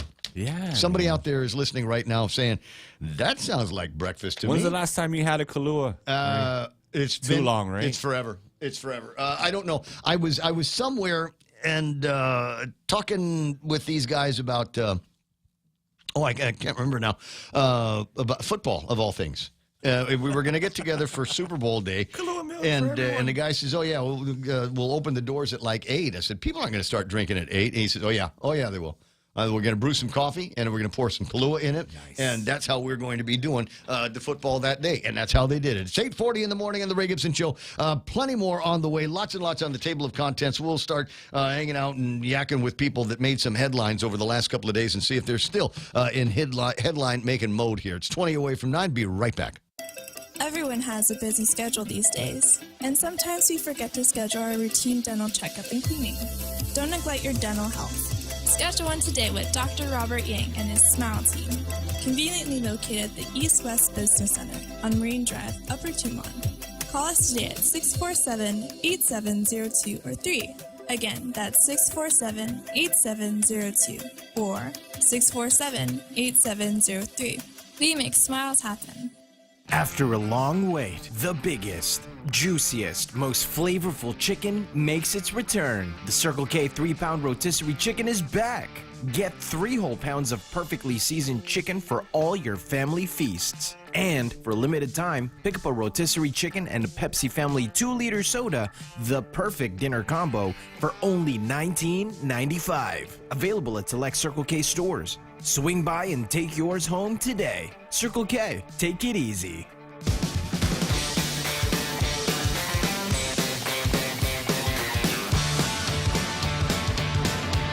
YouTube Live online here this morning. Who's playing? Who's out there? Ken Brown saying his good mornings. Far from home's there. Kisitsu in Japan says 2 degrees Celsius in Yokohama. Glad I'm on Guam. Have a wonderful day. Says Jim Bob, Jose T. Guamese. Says the Attorney General should shut down game rooms. I agree. There's no practical application for that. There's what good comes from having those game rooms? And once upon a time, the revenue that was generated from the game rooms, the taxable revenues that were supposed to was supposed to be a mountain of money that was going to be coming to the government of Guam in taxes from all of these game rooms. And near as I can tell, I don't know that the Guam Memorial Hospital has benefited one way or the other from having game rooms in all the villages all of these years. certainly a good place for, I'm sure, drug dealers and the people that prey on drug dealers to go and hang out. Hey, there's money there. Why? How do I? It's a game room. Of course there's money at the game room. What do you think? They're playing with poker chips out there? At any rate, so there we are. Jim Bob's there. Jose T. Guamiz, Banana Sidzuo, Salupang Guam Online says places like San Francisco, Portland, Seattle, etc. actually desire and encourage more and more tent cities. Send them there when there are an environment of like-minded people. Interesting point that you make here, Lupang, and that is, what are we going to do with the people that are habitually homeless? I mean, no good reason other than, you know what? I like being homeless. I got a thing. My life has a very simple kind of pattern. Wake up wherever I went to sleep last night. Sound like Jack from Titanic. Yeah. And now I'm eating dinner here with you fine folks, right? But where you wake up whenever you want to, and you go and, I don't know, freshen up wherever you can. Make your way to the nearest intersection. I've got, I put a little extra marker work on this particular piece of cardboard. And it folds down for easy storage, right? You've seen some of those. And they go out there in a panhandle, grab all the money that they need from people who want to feel like they're doing something good, making something happen with some of their money. And they, I imagine, make enough money over the course of a couple of hours doing that to be able to go and fund today's six-pack, maybe a pack of cigarettes, or vape juice, maybe vape juice. Whatever there is, don't vape in public because people go, oh, you got money. You got money for vape. You got money. Never mind. That may be something to eat, tide you over until you can get that free food over by Hulali. And then go figure out where we're going to go sleep tonight. What's your favorite sign, Ray? My favorite sign? Yeah. I mean, have you seen a favorite one? I like the one that says anything helps. Yeah, may you please something. I don't know. There's particular language that they use there. At any rate, so the point that I'm making is there are people that like this lifestyle, want to live this lifestyle, don't care they're seen on the streets, don't care that they become kind of a blight in whatever community, don't care that they're walking little ruts into the medians. That's why I think we ought to get rid of the medians. So what do we do with them? Can we buy them airplane tickets? Can we move them along? As we've suspected over many years that people have been moved along out of the homeless places and the homeless encampments that they had and put on Guam. Can we do that? Can we do the relocation? Would it be better, if we were to relocate natives that weren't making it around here anymore? Just here's the offer. Would you like to go live someplace else? Maybe get a job. Maybe go and get the help that you need for whatever it is that ails you. Maybe it'll be better for you in Hawaii, California, Seattle, or some of the other cities, Portland, etc. Move as an airplane ride out there, and maybe save us a little bit of the work that needs to get done. So I don't know exactly how everything is going to work. I hope they're able to do it, though. I was talking with Mike online, who says the Narita flight was full of Japanese yesterday afternoon. Thanks, Mike. No I appreciate way. that. Narita, Japanese? Yes. How could it be? They're traveling again. I'm noting if there's an observation to make here, what I think I'm seeing when I'm down in Tumon, I'm from around these parts, so I can profile pretty accurately whether somebody is Japanese or Korean or Chinese. The eyes, right? Is it the eyes? Sometimes it's the fashion. And definitely the difference between, say, Hong Kong Chinese and mainland Chinese, also kind of distinct. It's hard for me to explain without sounding completely racist, so I'm not going to. I feel you, man. I'm just going to say that, and certainly when they start speaking. And so the observation that I'm making is it's Korean families, mom's pregnant, dad's chasing at least 2 kids up and down the beach. Somebody's always crying. Yeah.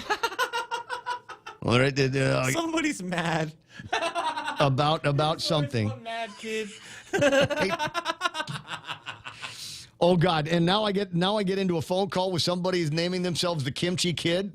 Oh yeah. I'm sorry, man. You're not even telling me what he wants to talk about. You're saying the kimchi kid. He just got some comments, man. You know, we got to Well, that's what we callers, do here. the best That's what we do. callers All right, ever. let's 847. Buenos Janavade. Welcome to Guam, Kimchi Kid. Hey, amen. Thank you. Hey, I just the way I determine the Asian nationalities or what we used to call Oriental nationality is the nose. Oh. Yes, it's the nose, and now the nose and the Crocs. And the Crocs, you mean the shoes? I'm just messing with you, man. hey, I remember. Wait, hold on. Wait a second, hold on, because I got it. I have to publicly admit this. Pronouncing Pete Buttigieg, you were saying Buddha, but it's not. It's booty gay because the G is silent. Okay. We'll try to remember that. That's all I got for that. But regarding the homeless camp, out of the kindness of the governor's heart, because they're so kind and loving and so sweet and sugary, they should take that place and put it down at Automotive. Mm-hmm. Take it from up there, they don't cross wherever they cross the street from the mall. Gather them all up wherever they are, all of them, and bring them down to Adelup and set up a nice camp down there. Or the rundown public health up there in Manila, the public health building. It just goes to show this Gov Guam and their maintenance problems. Go there that I know of. And make a room for everyone. Make that and fence it off. They put a security gate. They said like that there was a fire in the panel or something like that, and I don't think there ever was. The information that I have, I think it's part of the public record, was there was something that smelled, or maybe somebody saw something that looked like smoke, and so they got the hell out of there. If you ask me, what needs to be done initially, have John Beneventi and 2 or 3 guys from Guam Power Authority go and look at the building and either bless or correct what might be faulty with the electrical system that they have. And you're right, then do something with it. Can we make that some kind of a homeless annex where they might be able to live and get cleaned up? Maybe have enough of a clinic in there so that whatever it is that these guys need in terms of drugs, good drugs, because I'm sure they got access to the bad drugs. But I mean the things that they need to make them better. They'll install a pharmaceutical there. Why not? And give them clean needles. But I don't know. No, not that. No, I'm not down with that. It just encourages more of that silliness. Hey, I'm just being facetious. I appreciate it. Coin the term, man. Kimchi Kid. So you mentioned Crocs a second ago. I will admit this now before you and all my other men that believe that I'm a real man. I'm going to tell you this. I am Croc curious. I wear Crocs. Do you? Man, I love these Crocs. The Crocs that I wear around the yard is like walking on cloud 9. Wow. I don't know what happened to 1 to 8, but I'm walking on cloud 9 with these Crocs that I wear around doing the yard, and it protects your toes. Mm-hmm.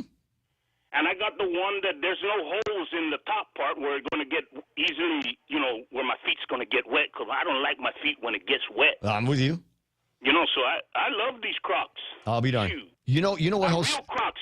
None of that Walmart crap that they sell. They ain't got no cushion. That Walmart brand or the Kmart brand, whatever they got there. No.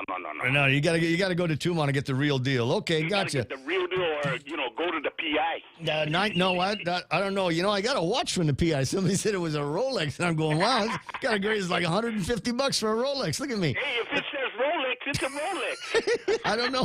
The guy at Customs took it. Anyway, 9 away from the top of the hour. Brother, I'm going to run. I'll talk to you pretty soon. Okay. I appreciate you. All weekend long, writing jokes to call into the radio. Now the Kimchi Kid has arrived. Let me see now. Jess Pirates Cove is now playing on YouTube. Is it? I don't know. Remdemsevere. There's another comment that Lupang Guam is making that I have not yet watched it. Woody Harrelson has apparently called out all of the branch COVIDians, is what I refer to him, during his Saturday Night Live monologue. and now masked injected Karens are melting down. Thanks for the link. I'll watch that a little bit later on. He has apparently come out, according to some of the things that I'm seeing here this morning. He's apparently come out and was given some gas to the guys. I might even be able to find a little bit of the talk of Woody Harrelson from Twitter. Cat Turd retweeted this. Woody Harrelson starting his performance on Saturday Night Live with criticism of Big Pharma. He says, the biggest drug cartels in the world get together and buy up all the media and all the politicians and force all of the people in the world to stay locked in their homes, and people can only come out if they keep taking them, if they take the cartel's drugs and keep taking them over and over. Now, there's two schools of thoughts on this. Oh, my God, Woody Harrelson and I are on the same side. We're together in our suspicions. And wondering how all of this kind of happened, but we did, and certain people kind of let it happen. There's, the line of thinking that says, if the government said that you need to start taking your kids' Pampers after they've sold them and put them over your head, I figure about 25 or 30% of the population will do it without question anymore, because they were able to put all that crap over us on the COVID stuff. I'm sorry, branch COVIDians. I have to be careful, otherwise I could get canceled next. But anyway, so Woody Harrelson is coming out and saying all this stuff. And I'm like, okay, thanks, Woody. We're pals. But here's the other side of this.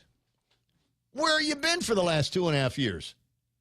So is this going to be the next thing now? All of the celebrities that all of a sudden want to be edge are going to come out now and start talking about pharma and the CDC and the WHO and Fauci and lockdowns and people getting arrested and you get these guys. They were actually taking the hoops off of the backboards of the basketball courts in municipalities and cities all across the country because they didn't want anybody outside exercising, getting anything healthy in their life. No, you got to go inside. 6-foot distancing, mask wearing, vaccinations, vaccine mandates. So plenty of opportunities to jump in and start asking those questions, Woody. But you wait until the government is just a couple of months away from ending the public health emergency. I don't know. There are a lot more people that were there in the beginning that were vilified. I'm in particular, I'm thinking about some guys that for many years I had the greatest degree of respect for. And when I would come out in social media being critical of some of these things, they were like, oh, my God, Ray, I thought you were smarter than that. Yeah, screw your freedom. Yeah. My God. Wear the face diaper like everybody else does. How dare it? Why are you so selfish? You're only thinking about yourself. Unfriend. Not unfollow. not take a break from. Unfriend. I don't need that kind of crap in my life. And yeah, I haven't seen you in 20 years anyway, so who cares? 8:55 in the morning. So good on you, Woody. And you're going to have to take the spears and the arrows of all of the Karens that are going to be out there, and there's still plenty of them. Many of them are on Twitter and Facebook, etc. I follow some of them. I like, though, sometimes how TikTok is not so Karen-ish. There's, there seems to be a good enough reason to hang out there and not necessarily expose yourself to all of that. I'm a little bit late getting this news to you, but if you were up in Jigo, around the Mataguac area, around Talanizuk and Daegu and surrounding areas up there, you don't have any water. Sorry. Wow. Yeah. GWA announced a scheduled water outage for today. Starts at 8:30 and will go until about 2 o'clock this afternoon. They're testing valves in the area. Nice. Didn't a valve is a nice name for a chick, right? Yeah. What's your name? Valve. Valvy. Yeah, you can call me Valvy. But anyway, 8:56 in the morning. So you got that. If nothing's coming out of the tap right now, that's why. If you've got water coming out of the tap, it might go dry soon. So I would do that shower thing and flush while you still can. Currently, 8:56 in the morning. Items in the table of contents, and one of the things that kind of excited me on Friday was the idea that the price of gasoline had gone down by a dime. Nice. Okay, good.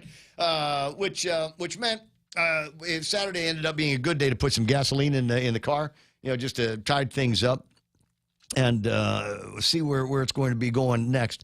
I watch out for that kind of thing. I've got a spreadsheet that I've been keeping for the last, want to say, almost 2 years.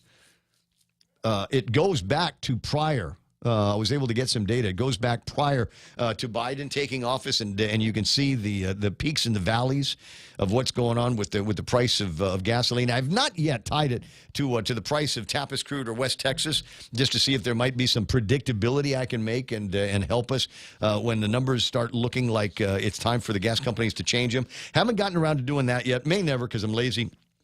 But at least I've got that. So that was, a decent part of the weekend, driving by the gas station going, hey, that's lower than it was this morning. How about that, guys? And we talked about it on Friday. There was enough of a dip in the price of Tapas crude that it looked like it might be going down, and it did. Now, but remember, it's artificially low. There's still a whole bunch of taxes and fees that the government of Guam has given us a holiday on. And those are eventually going to go away. I forget when it's going to go away. One of you brainiacs will let me know. But that's going to be taking place down the road, and I think we're all going to get about a 15 or 20 cent sticker shot when that happens. What's that? Continues to rise in California. Jerome McDonald says, you know why, Jerome? Because you got the dumbest governor in the history of governors of the states of California. So I don't know when that's going to stop. You've also got an incredible number of taxes that get applied to that. TC Trisha Cruz online hanging out. My big sister Shelly saying, oh my, Tumon looks so nice. Eye candy for the ladies. You're talking about, I think I know who you're talking about. There was a guy walking down, up and down Tumon, about my age, wearing one of those Russian thong thing, like when the Russians were here back in those days. Must be talking about that. Jerome says, I can tell the difference. Oh, we're talking about profiling here by their facial types. Rectangular faces are Korean, Chinese are round faces, Japanese are smaller square faces with horizontal slanted eyes. Okay, I hope I don't get in trouble for rereading something that Jerome said, but all right. If that's the way that you're doing it, that's the way we're doing it. We want Uncle Raja, says Dennis Benzer. Was called away and actually had to work, so I missed it. The scallops, yes, the scallops that you got me a couple of years ago. He got me one that I ended up cooking almost immediately, and the other one I said, I'm going to save this for something. Sarita says, those scallops came from you? Says Ray, 2 years, no good, freezer burn already. Cat food then. Ike Aseki is online. Felice Tan waiting for me to talk again about the AirPods that they've got coming in over at Beyond the Box. Down the road, sweetheart. Dennis Benzer saying R.I.P. Falco. That's right. The Amadeus song did come from Falco, who eventually, he died in a moped accident? Something like that? Is it time? Yeah, it is. 9 o'clock. Fox News, now on the point. Again in a lab. I'm Joe Giro, Fox News. The conclusion of the U.S. Energy Department about the lab leak theory being the most likely explanation on the origin of COVID-19, according to a report in today's Wall Street Journal. The journal says the department shared its updated assessment in a classified intelligence report provided to the White House and key lawmakers. The Energy Department previously said it was undecided on the origin. The EPA says shipments of toxic waste from the train derailment site in East Palestine, Ohio, will resume tomorrow.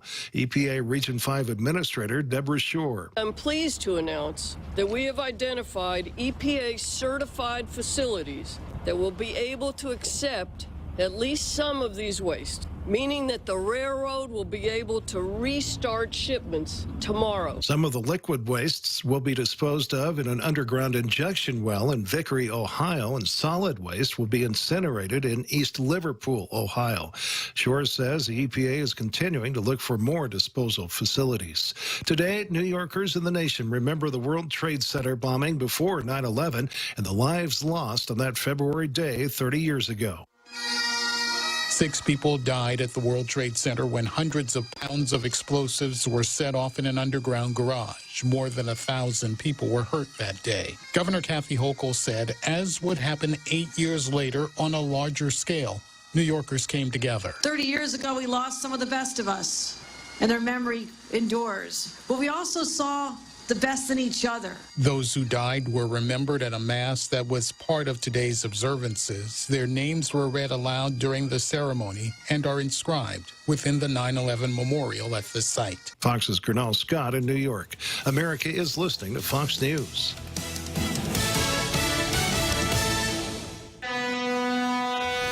Half a day, this is Honey. Here at APL, our expertise and extensive network can help you grow your business and reach out to more global markets. As a responsible carrier, APL is also committed to a sustainable future, whether it's protecting the environment or investing our efforts in giving back to the community.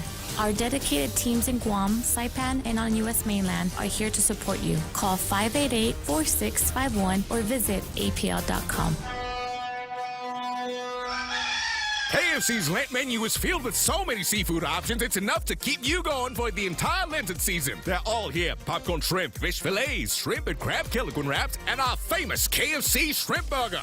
And now you can mix and match chicken and fish in both 6 and 12-piece family meals with sides and biscuits. KFC's Lent menu is available for a limited time at all KFC restaurants and for delivery at kfcguam.com or WhatsApp 300-3278. KFC, it's finger-licking good for Lent.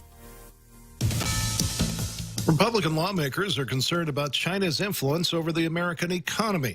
2024 Republican presidential candidate Nikki Haley on Sunday Morning Futures with Maria Bartiromo. The number one thing I would do is stop giving foreign aid to our enemies. We give $46 billion in foreign aid. Haley's criticized both parties for the way foreign aid is handled, saying that the U.S. spent $46 billion last year helping countries like Iraq, Pakistan, and China. The fight to relieve student loan debt for millions of Americans will make its way to court this week. Fox's Jackie Ibanez has the story. The Biden administration is taking the battle over its student debt relief plan to the U.S. Supreme Court. 6 Republican-led states want to block the federal debt forgiveness, calling the plan an overreach of government. The Biden administration, however, argues without it, millions of Americans will suffer financial harm. The plan would forgive as much as $20,000 in student debt for up to 16 million borrowers. Oral arguments are set to begin Tuesday. The total student debt load in the U.S. stands at $1.7 trillion. Dozens of migrants died when their wooden boat crashed into rocky reefs and broke apart early today off the Italian coast. The Italian Coast Guard says more than 40 migrants died when the boat smashed into a rocky reef before dawn, and that 80 or so were rescued alive. Italian state TV quoted survivors as saying that the boat had left Turkey 5 days ago with more than 200 on board in all, with the Coast Guard saying about 120 were migrants. In a statement, Italian Prime Minister Giorgia Meloni expressed her, quote, deep sorrow for the many lives torn away by human traffickers, calling the process inhumane and promising to crack down. Pope Francis expressing sadness about the fact that many of the victims were children. Kevin Uretsky, Fox News. And I'm Joe Chiro, Fox News. Is your business ready for digital transformation? The latest Wi-Fi technology is here, and it's Docomo Pacific's WorkPass, powered by Plume. WorkPass unlocks connectivity, productivity, and security tools all in the palm of your hand. Access features like adaptive Wi-Fi, guest and employee networks, evolving AI security, plus so much more. To learn more about WorkPass, visit business.docomopacific.com. Docomo Pacific Business. Work better together. Always here to help you. This island is our home. Through the years, we've been a friend to the neighbors we have known. Now we're banking on the future. Services to choose. Bank Pacific. Where others put branches, we place roots. Go green, go hybrid, go to Nanbo Insurance, and your next power bill is on us. Insure your hybrid car at Nanbo and get up to $350 towards your next power bill. That's instant savings for keeping our island clean and green. Nanbo has been providing Guam with over 50 years of reliable and affordable auto insurance. At Nanbo, it pays to go green. Terms and conditions apply. Visit nanbo.com or call 477-9754 for details. Can they be McNuggets if there's no chicken in them? I don't know, man.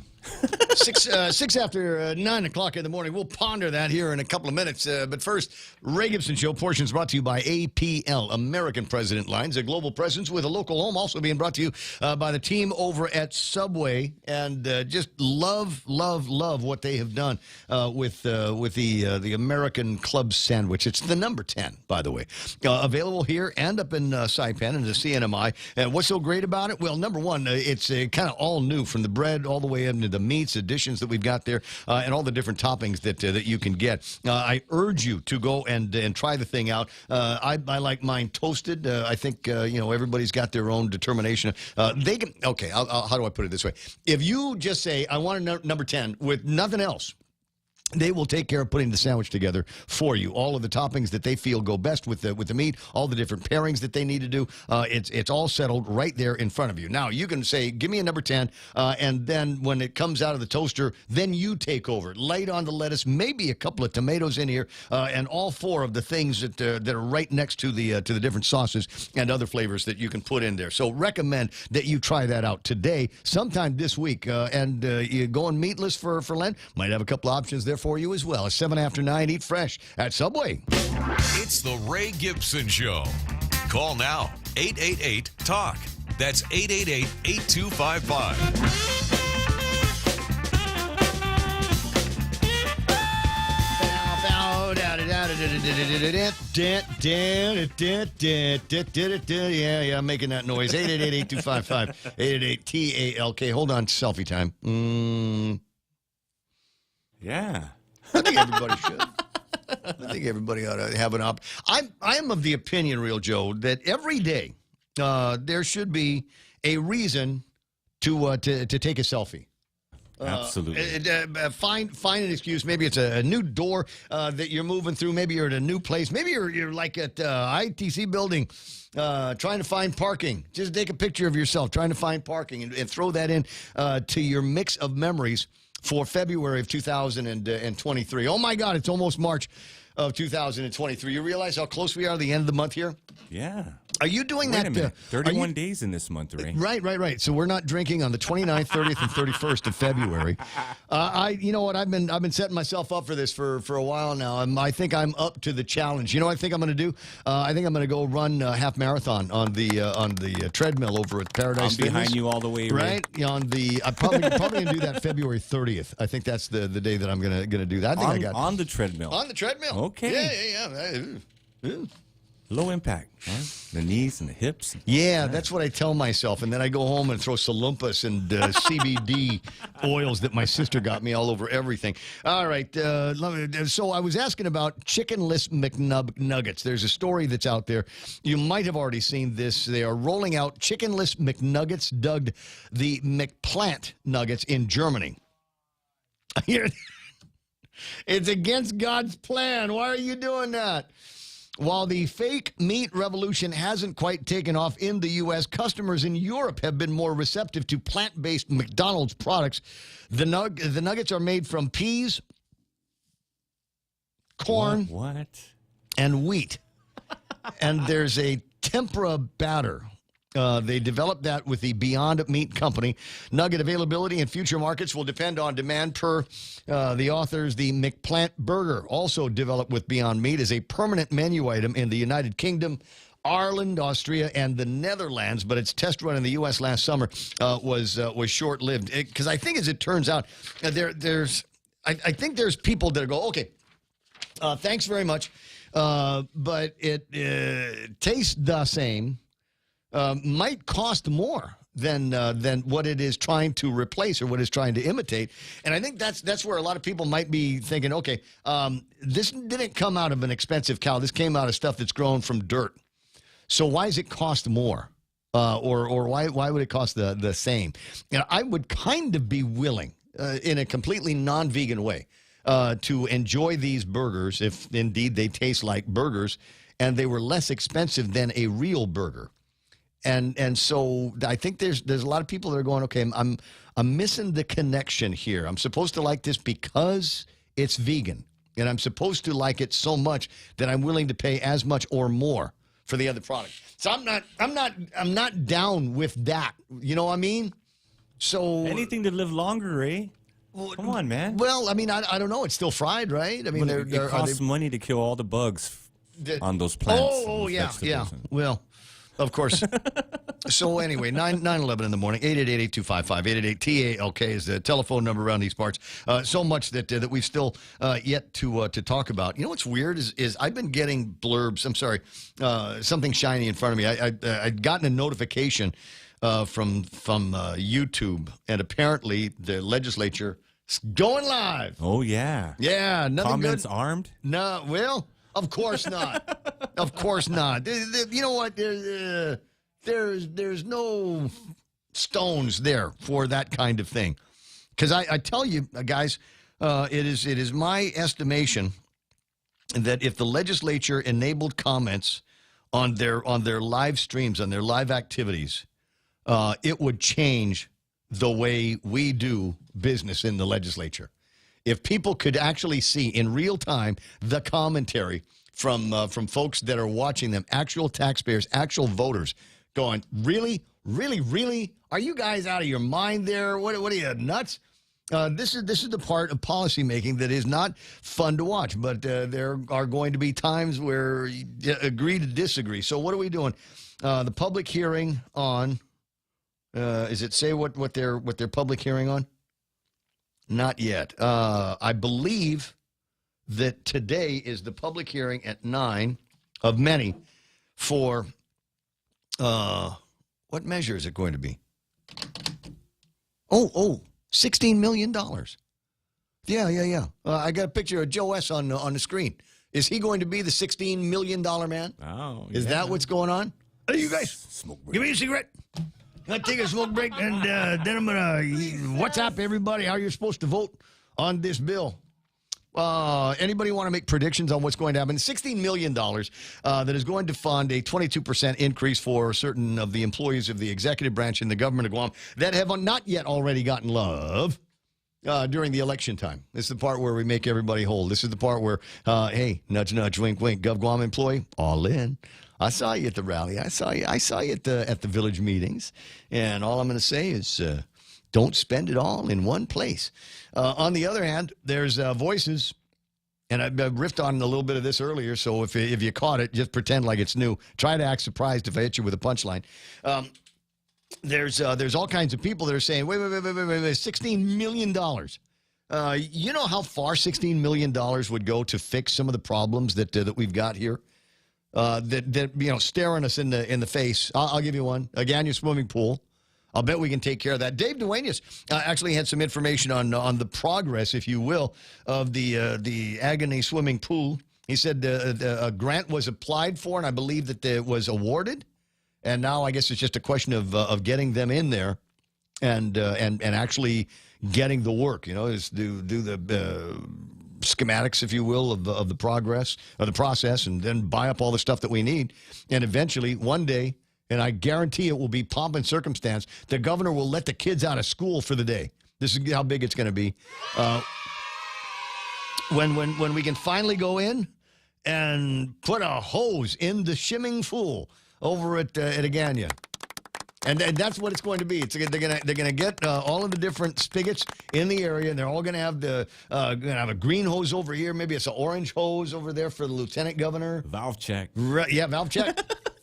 And then they're gonna stick the thing in there. All right, that's the way we're gonna do it. And then we're going to and then we will once again have a functioning Agania swimming pool.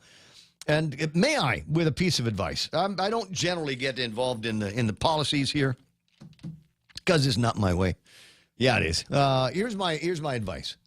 What you want to do is you want to have like a manager. I mean, like a real live actual manager capable of making decisions on the spot. You want him there all day. We open the place at 6 o'clock in the morning, and we'll shut things down around sunset tonight.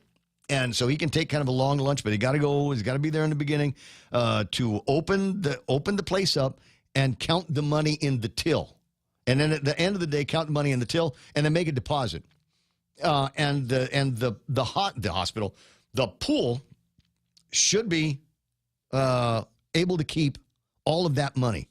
So if there is dough that comes out of it, it should stay at the pool. to buy chlorine, to buy shock, to get hand towels, toilet paper, and soap in the bathroom, and make sure the drainage works in the bathroom. Had you been in the bathroom, either one of the bathrooms at the Again swimming pool at any time in the last? They didn't have toilet paper. I always just jumped in the pool. Right. So the last time I was in there must have been 3 inches of water on the floor, and it had been there forever. And I'm going, okay, public health nightmare. Yeah. 9:16 in the morning. We'll talk about what I'm seeing on the videos. I've got there's my judge. Bob Torres on the line here. I don't know who's sitting next to him. I wonder if he's asking for money that they need over at the court. Yes, if they're getting a raise, then we got to get a raise as well. And I'm going, wrong way, Bob, wrong way. 9:17 in the morning. I got to take a couple of minutes here on this call. It is Arlene Santos, and she is with an outfit that wants to line you up if you are eligible for your war claims. Good morning, Arlene. Welcome to the program. Good morning, Ray. Thank you for having me. Well, it's a pleasure. Now, she's with the Department of Administration's War Claims Program, correct? Yes, that's correct. And there is a deadline coming up, correct?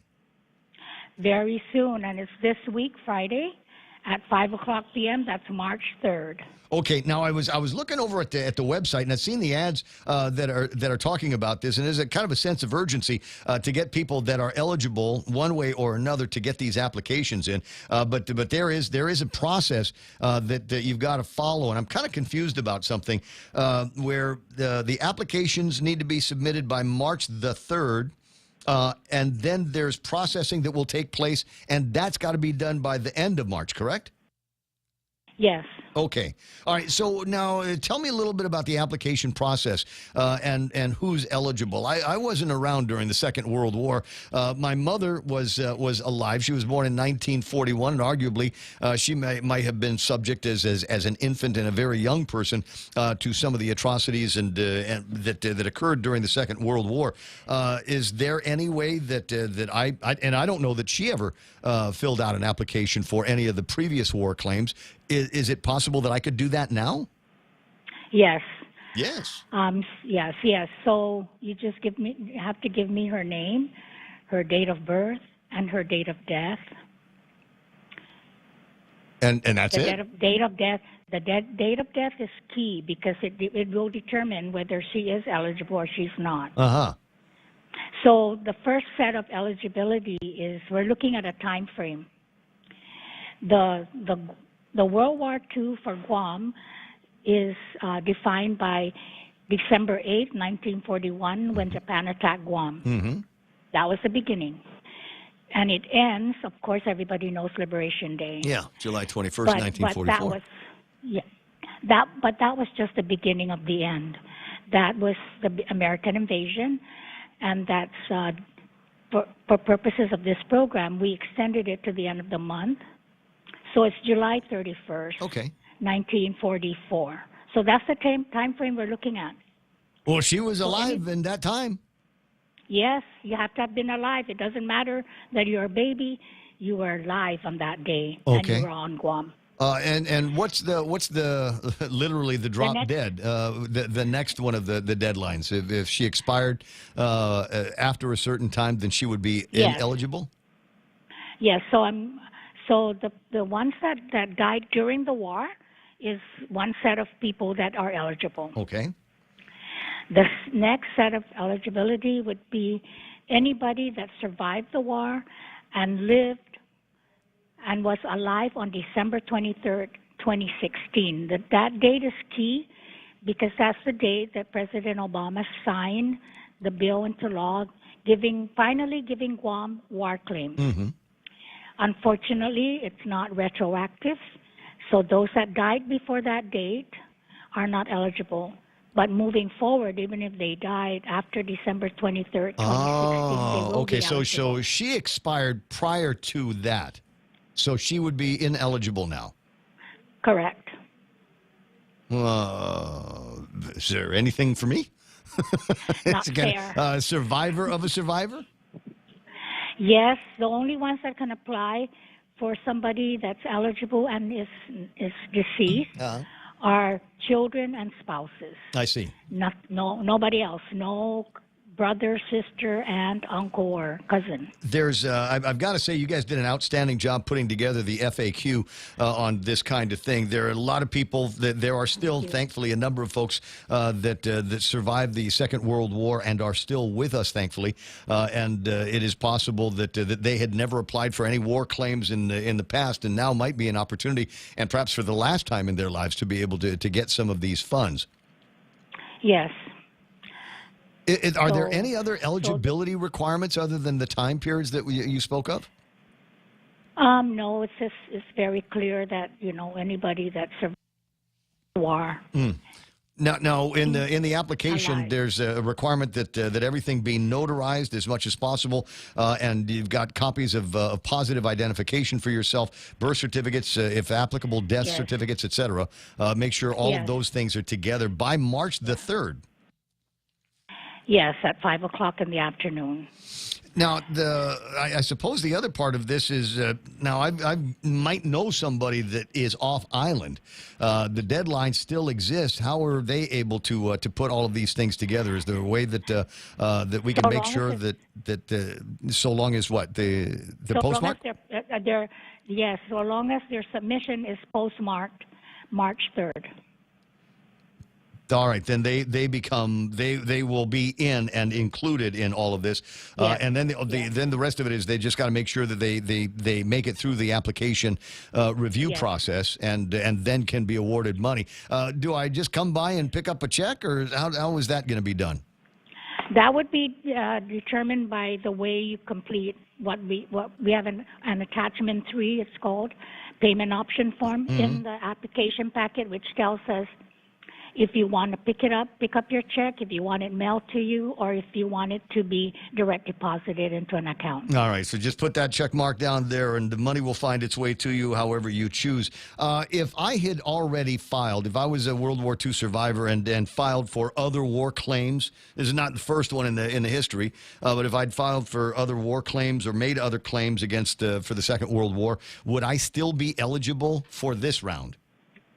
Well, the very first for Guam happened in 1945.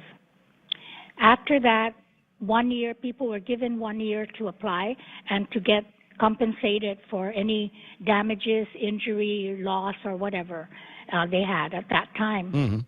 But after that they call that the Guam Meritorious Claims Act. After that happened, it was determined that it wasn't equitably, distributed, the announcement to everybody. Not everybody knew about it. So that started the movements, the different kinds of movements to get Guam war claims. So if anybody received the Guam Meritorious Claims Act at the time and wants to apply for the Guam war claims today and they're found eligible, we will just deduct whatever they got there. Was that a standard amount? Yes. There's a whole lot. I'm sorry. I'm just kind of overwhelmed by the incredible amount of history that is out there, going back to the end of the Second World War and all of the steps that have already been taken. And it is possible. I don't have many of my records going back 10 years. I can't imagine that there's people with all those typhoons and storms that we've had that have got documentation going back to the Second World War. Is that information readily available? Is there a computer that you can tap into on the internet that shows who got what when? Well, fortunately, we have statistics on Guam. They have the only records we have available. So you're breaking up a little bit. What do we have here? We have the statistics on Guam from Department of Public Health and Social Services. Interesting. They're the ones that record all births and deaths. So I see. It's in the vital records. Gotcha. 925. Yes. We're talking with Arlene from the Department of Administration and making the call out right now for survivors and their families from the Second World War. This could be it. The deadlines are firm. You need to get the application in by the 3rd, by close of business on Friday, and then there's a month-long processing that will occur with all of that. One last question for you. You know what? I'm an old guy. I don't drive anymore. Can't see so good. Can somebody else take my paperwork to the museum? Yes, so somebody can drop it, and thank goodness for WhatsApp and all the social media platforms that we have. Mm-hmm. We just need to see the person because we require photo ID, even if it's expired. Okay, so gotcha. we just need to see the person, that person is still alive, and anybody can come and bring their application to us. Will you do homebound visits like the Election Commission? No, we didn't. Not this round. Oh, okay. Well, it's always But nice. I make my cell phone available if it's needed by these kinds of people to call me directly. I got you. Well, it's always nice to have company. How long have you been doing this? You sound very knowledgeable. Oh, it will be a year. Well, oh my God! It sounds like you've been doing this since the wartime. No, but I was involved in the report that actually was the basis for creating the bill that got into law. Right, that became I was part of the Guam War Claims Review Commission. I was one of the staff that was hired. Absolutely vital work there, and I appreciate you doing it. There's so many times and so many places there have been opportunities, and unfortunately, as each day passes, you and I both look at the same obituaries and say, wow, Tan Jose or Tan Maria have passed away, and maybe they didn't get what they rightfully had coming to them in the forms of these war claims. Arlene, I really, really appreciate your time. You said you've got a cell phone that you can make available or a number at the office for questions? Well, I call when they come in and they give us that difficulty. I give them my cell phone. There we go. Well, so at that point, leading up to that, though, how can people get more information? They can call us on our call center. That's 671, of course, 989-9277, 989-9277, and 989-9278. Okay, and here's the thing, folks. If you're listening and you're not sure, fill out the application anyway. Let them disqualify you if you're not eligible. Don't I wouldn't take a chance on something like this. They'll let you know pretty much right away whether your application has been approved or not based on the what has been written into the statute here. I would not second guess them. Fill out the forms, turn them in, and if you get it, you get it. If not, then they probably had a pretty good reason why. And it's tax-free. Hey, you don't hear that one very often, so we don't have to pay any capital gains on this. What do you suppose? What do you suppose the average amount is going to end up being in terms of the award? The average amount is around 10,000. Hey.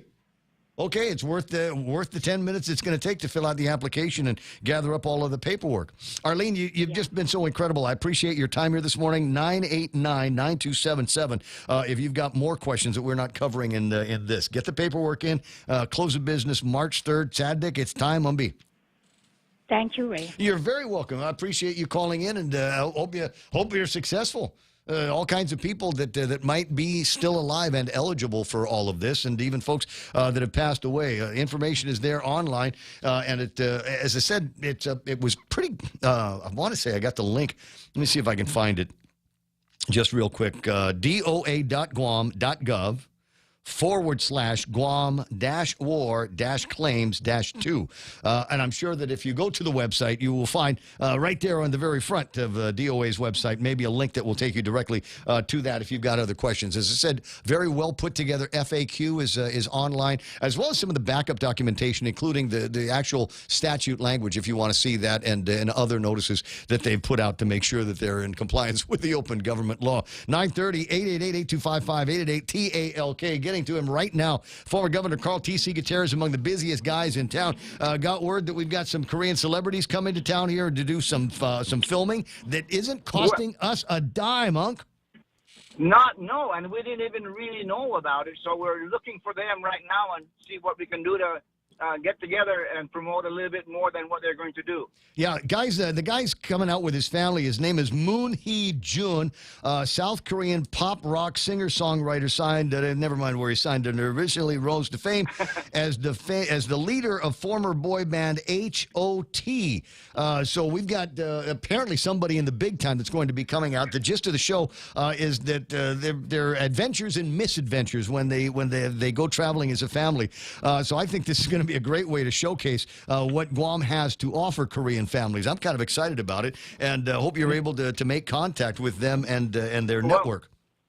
Well, we thank you for putting us on to that. And the marketing team for Korea had no idea. They just never reached out to our thing, so they were just doing their own thing. But now our marketing team's out there looking for them. Right on. So they're with the KBS, the Korean Broadcast Services. So if that might be a way to get you out there, you've got as much information as I do. Best of luck. I tell you what, it was, and I love the beach, and you know why I like to go to the beach, and it was great all weekend long. You got Japanese. I'm told that the flight from where was that?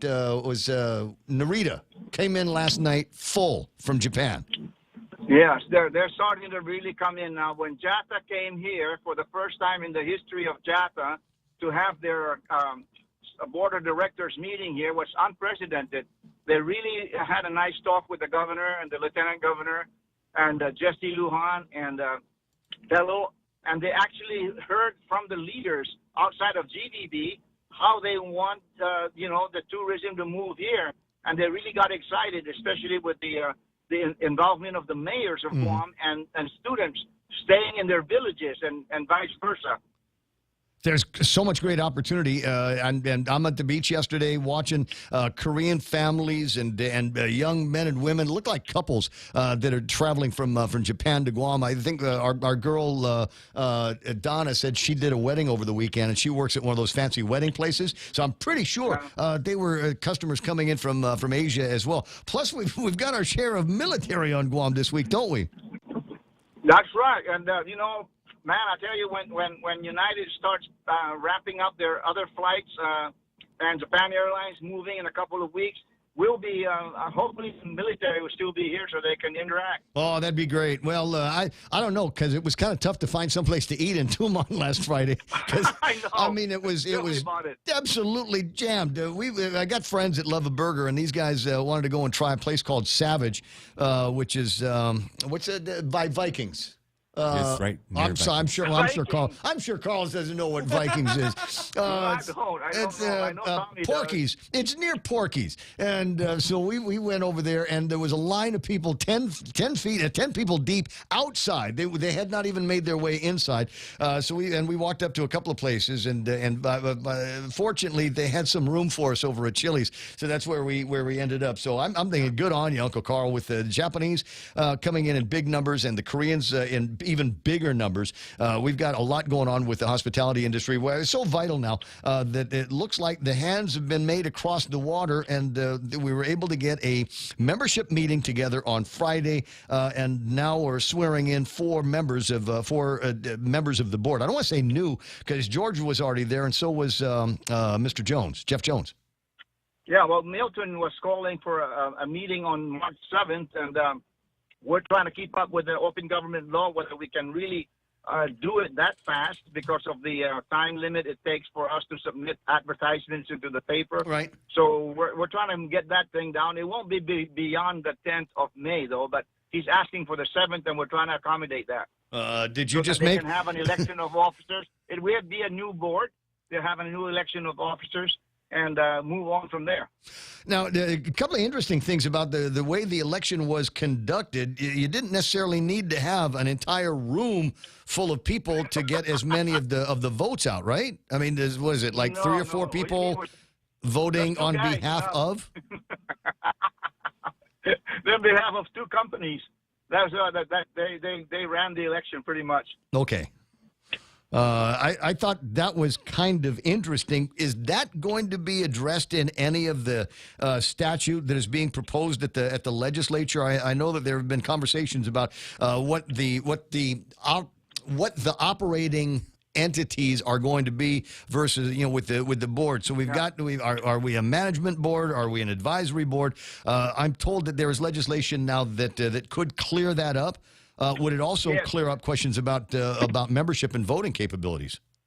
That's correct. I mean, there were several senators there, including the chairman, the vice chairman, and a member of the tourism committee that were there. And a couple of them remarked that it's not going to happen anymore after this one. So they're going to take away the one man, one vote kind of thing they're going to do. Okay. No more of these accumulations because it's just not right. It's not right. I mean, you had about 100 and some people sitting there, and 2 people called the election. Going to make it difficult to get any changes made, even to how do I say this, board policy, if that's something that needs to be voted on inside the GVB itself.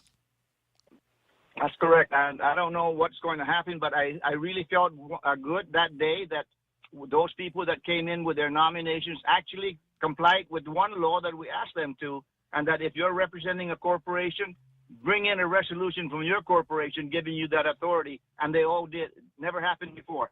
I'm trying to think if you made an open government compliant announcement in this phone call, you should be able to get inside of to make a meeting on the 7th.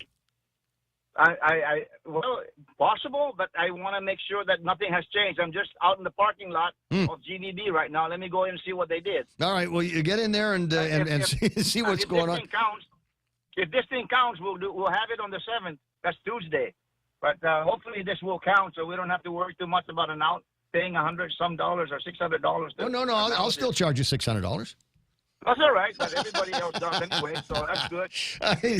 I'll still charge you the going rate. I don't know. I know that we're lacking an agenda, and I'm sure that there's a couple of other announcements. But 9:37 now. If you want to, if Joshy can pencil something in, we'll run that before 10.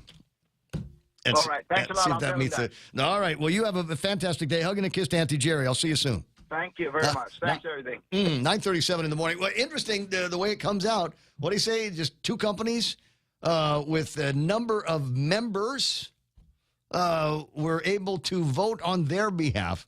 And that might be why things are as they are. Are there going to be changes? Yeah, I think so. Is there? I haven't seen the statute. I haven't seen the bill that has been proposed. If I have, I've forgotten the contents of it. So I think we're going to have to wait and see what gets introduced over at the legislature. Again, now, Ken, go ahead and call in now if you want to. We got to tell you, I'm going to take a quick break. Take a look and see what people are yakking about on the Facebook side, if I still can, and then make it to see if we can kill the next 20 minutes of the program. We'll be right back. From the largest healthcare network in the Philippines, the Medical City and Guam Regional Medical City bring you world-class healthcare through the Medical City Referral Office. Get access to a diversified portfolio of services and highly trained medical staff during your stay in the Philippines and continuity of care in Guam.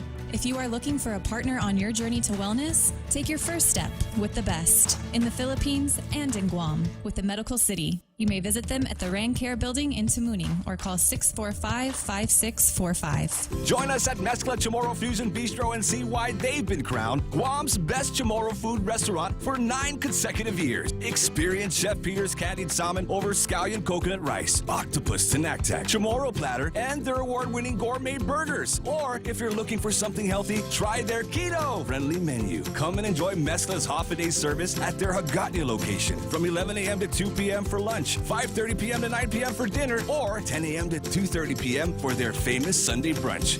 For all your real estate needs, call the professionals at Holiday Realty. Jody, Saran, Libby, and Lolita, and they'll take care of you on every step of the real estate process. No worries. Just contact Holiday Realty at 588-4232 or 588-HOFFA or email them at hoffadayrealty@gmail.com. They're at 426 Challenge San Antonio, Suite 204 in Tamuning. Open Monday through Friday, 10 to 4. Holiday Realty for all your real estate needs. Yeah. Ray Gibson Show. 888-255-888-TALK. 20 minutes, it'll be, 10 o'clock in the morning, and then we're going to vamoose out of here and go on and do bigger and better things. 4 o'clock this afternoon, it's the amazing, the incredible, the logical, and common sense. You look up common sense in a dictionary, it's a mustache.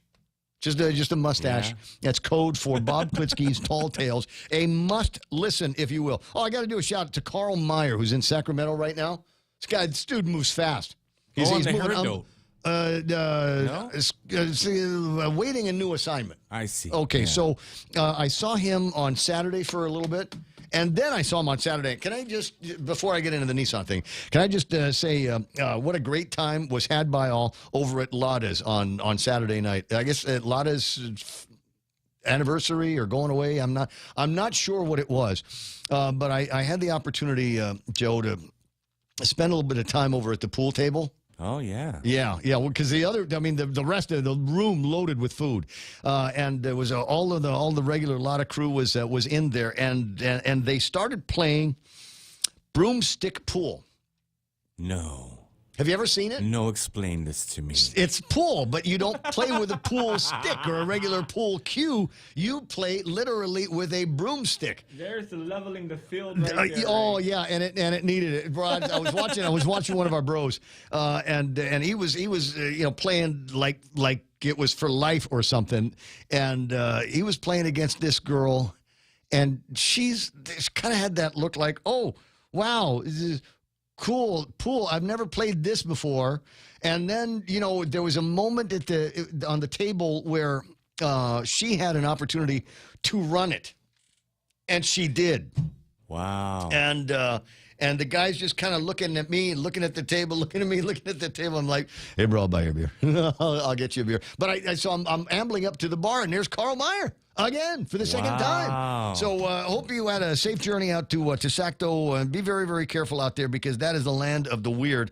With the Sacramento's the governor is in Sacramento. So I want you to be very careful about what you eat and drink, because I don't need you turning into one of them. Libby zombies. Juanita Machi, Jesse Nanetti, Aurelio Pareda.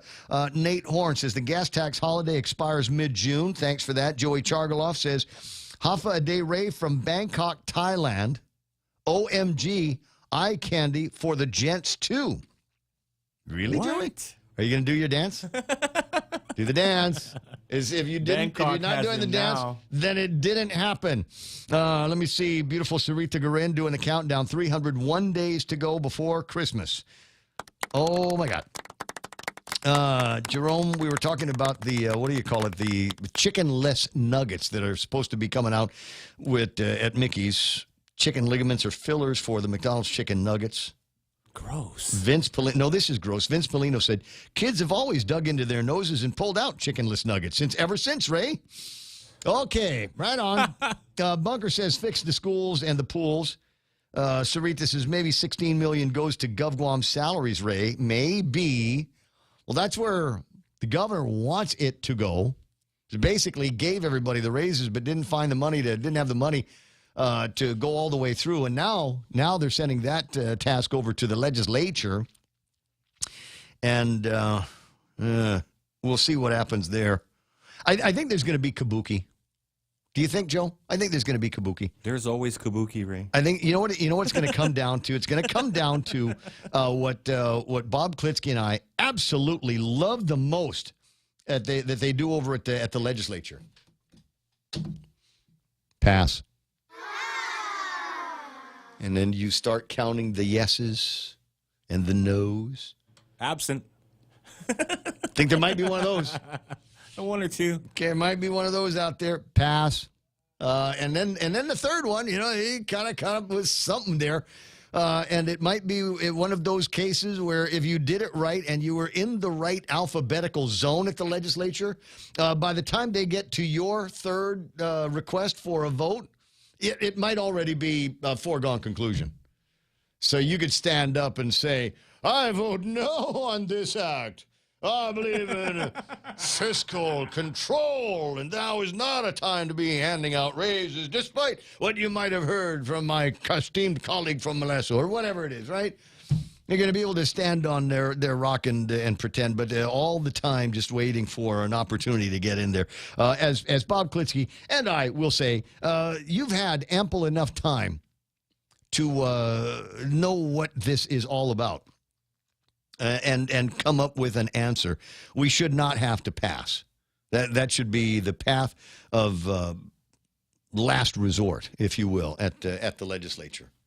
And I'm here to tell you, I sure do wish that freshman Senator Chris Barnett had the juice over at the legislature to demand that the comments be turned on all legislative proceedings. He said he'll call tomorrow. Okay. Yeah. That's all right. Well, he's busy. He's got to be there. He's got to be there for the thing. And then later on, we've got, getting ready for the first session of the legislature, which is going to take place this Friday. There's a fentanyl bill in there, which is fine. I mean, I think everybody knows where that's headed. We want to give, what do they call the thing? Where it's the process. You give the Narconex or whatever, and then it's I don't know. It's mean. It's Athenbaba Narconex.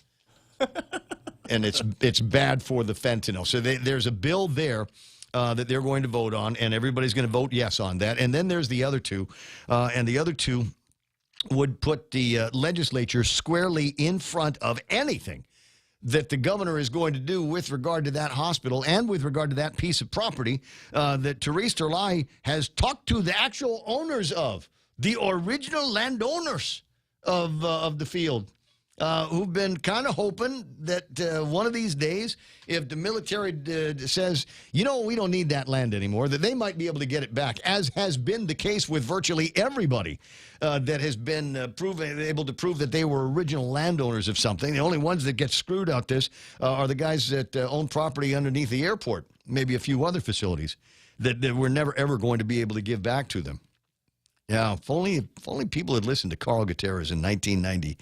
Whenever that problem would have been solved, and those people would be upgrading from one Infinity every year. Just go back to Infinity store and buy a new one because we got money coming out of our earballs. And the Maga Gaga Highway would be a true highway, multiple lanes, no intersections. We'd be able to just scooch right through. Because those people that are now living on it or squatting on it or whatever wouldn't be there. Trying to figure out what they're doing with their land. There would have been a massive, gigantic industrial style complex in the area, and that would have been able to fund anything that needed to get done with a special foundation of landowners. And it wouldn't necessarily need to be just the people that are underwater because of the airport. Maybe we could have put that out to other landowners that are likewise underwater and prevented, like the families that own this land. So what, the governor's going to sign a lease? Like right in front of these people that want their land back? Is that what's going to happen? Well, it all depends. We'll watch and see. The governor said that maybe the lease paperwork could be signed by the end of the month.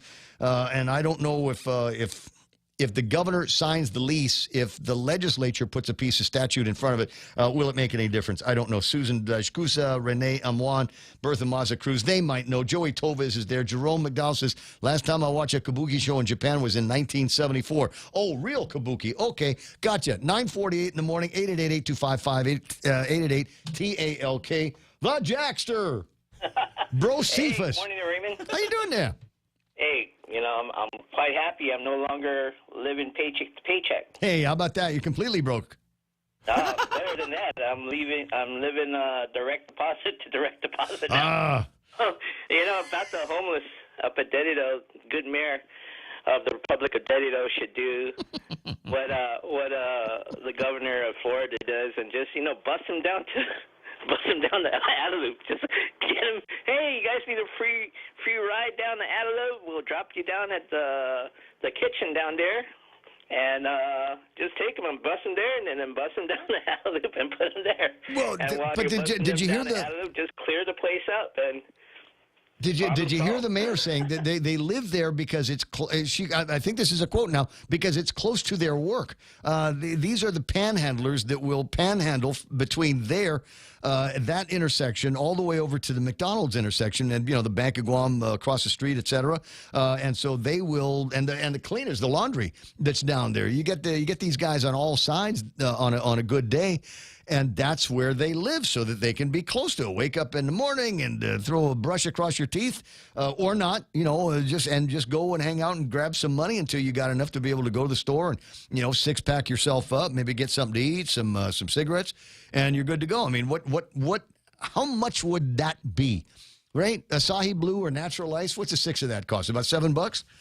Cigarettes for another $8? Yeah, I think you could get it for a little bit more cheaper than that on a good day. Right. I mean, some of these imported, self craft beers that are on sale. I just picked up a few from Payless for $16, 24. Wow. bottles. So Yeah, they're going down. I think they were expired though.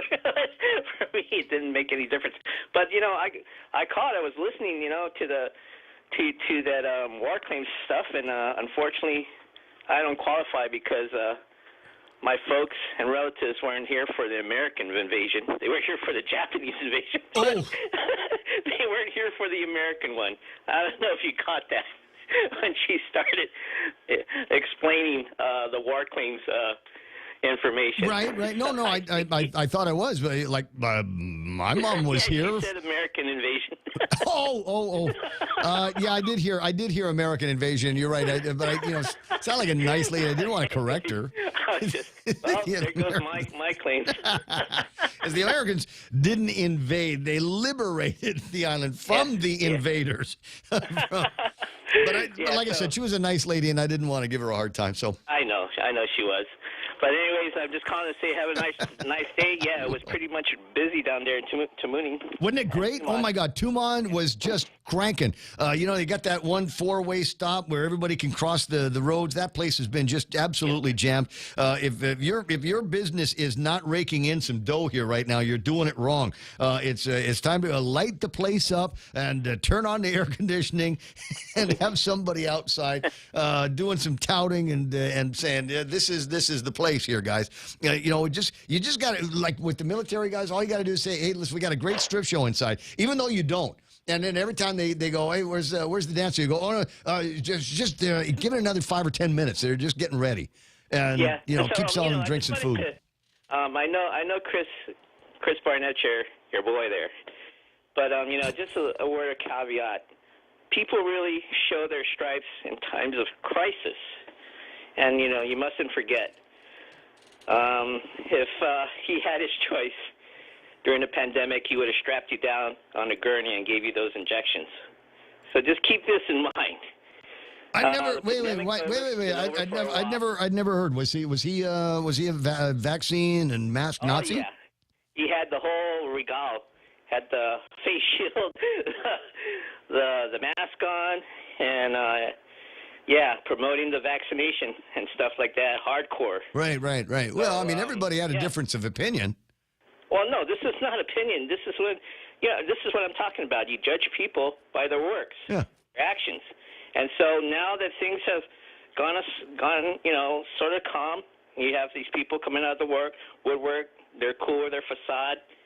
And, just a word of warning, that's all. No, I appreciate it. But, passing the legislature, those past problems, I was invited to the Providence in Rhode Island legislature back in the 90s. And they have this, scoreboard. And there's a time limit on it. So, there's a countdown, and it shows you what the bill is and stuff like that. And you have to press yay, nay, or it's absent or excused. And so that's one way to solve the problem instead of going from – it's just a waste of time, going around the senator. Yeah, press a button, and there you go. So we can see all the answers at once, and we know immediately who voted which way. At either a basketball game or a baseball game, and there's a set time limit, and you must put your votes in before the time limit expires. That's one way to solve that thing. I got you. I no reason to suggest that it's not a good idea. So I just say let's try it out. If for no other reason, an opportunity to get some money. But like I said, I don't know that the body would go for it because it allows them some room, some flexibility in their answers, some malleability, elasticity, if you will. I'm on the fence on this. I haven't quite yet made my decision, but I want to appear like I'm voting with the crowd, or I will put together a vote that is contrary to the crowd, and then stand on my rock and beat my chest. For the people. For the people. It employs people in the legislature. So you got that person taking the role. You got another person doing the counting, and you got another person verifying the counting. So you got 3 or 4 people getting employed by just doing roll call.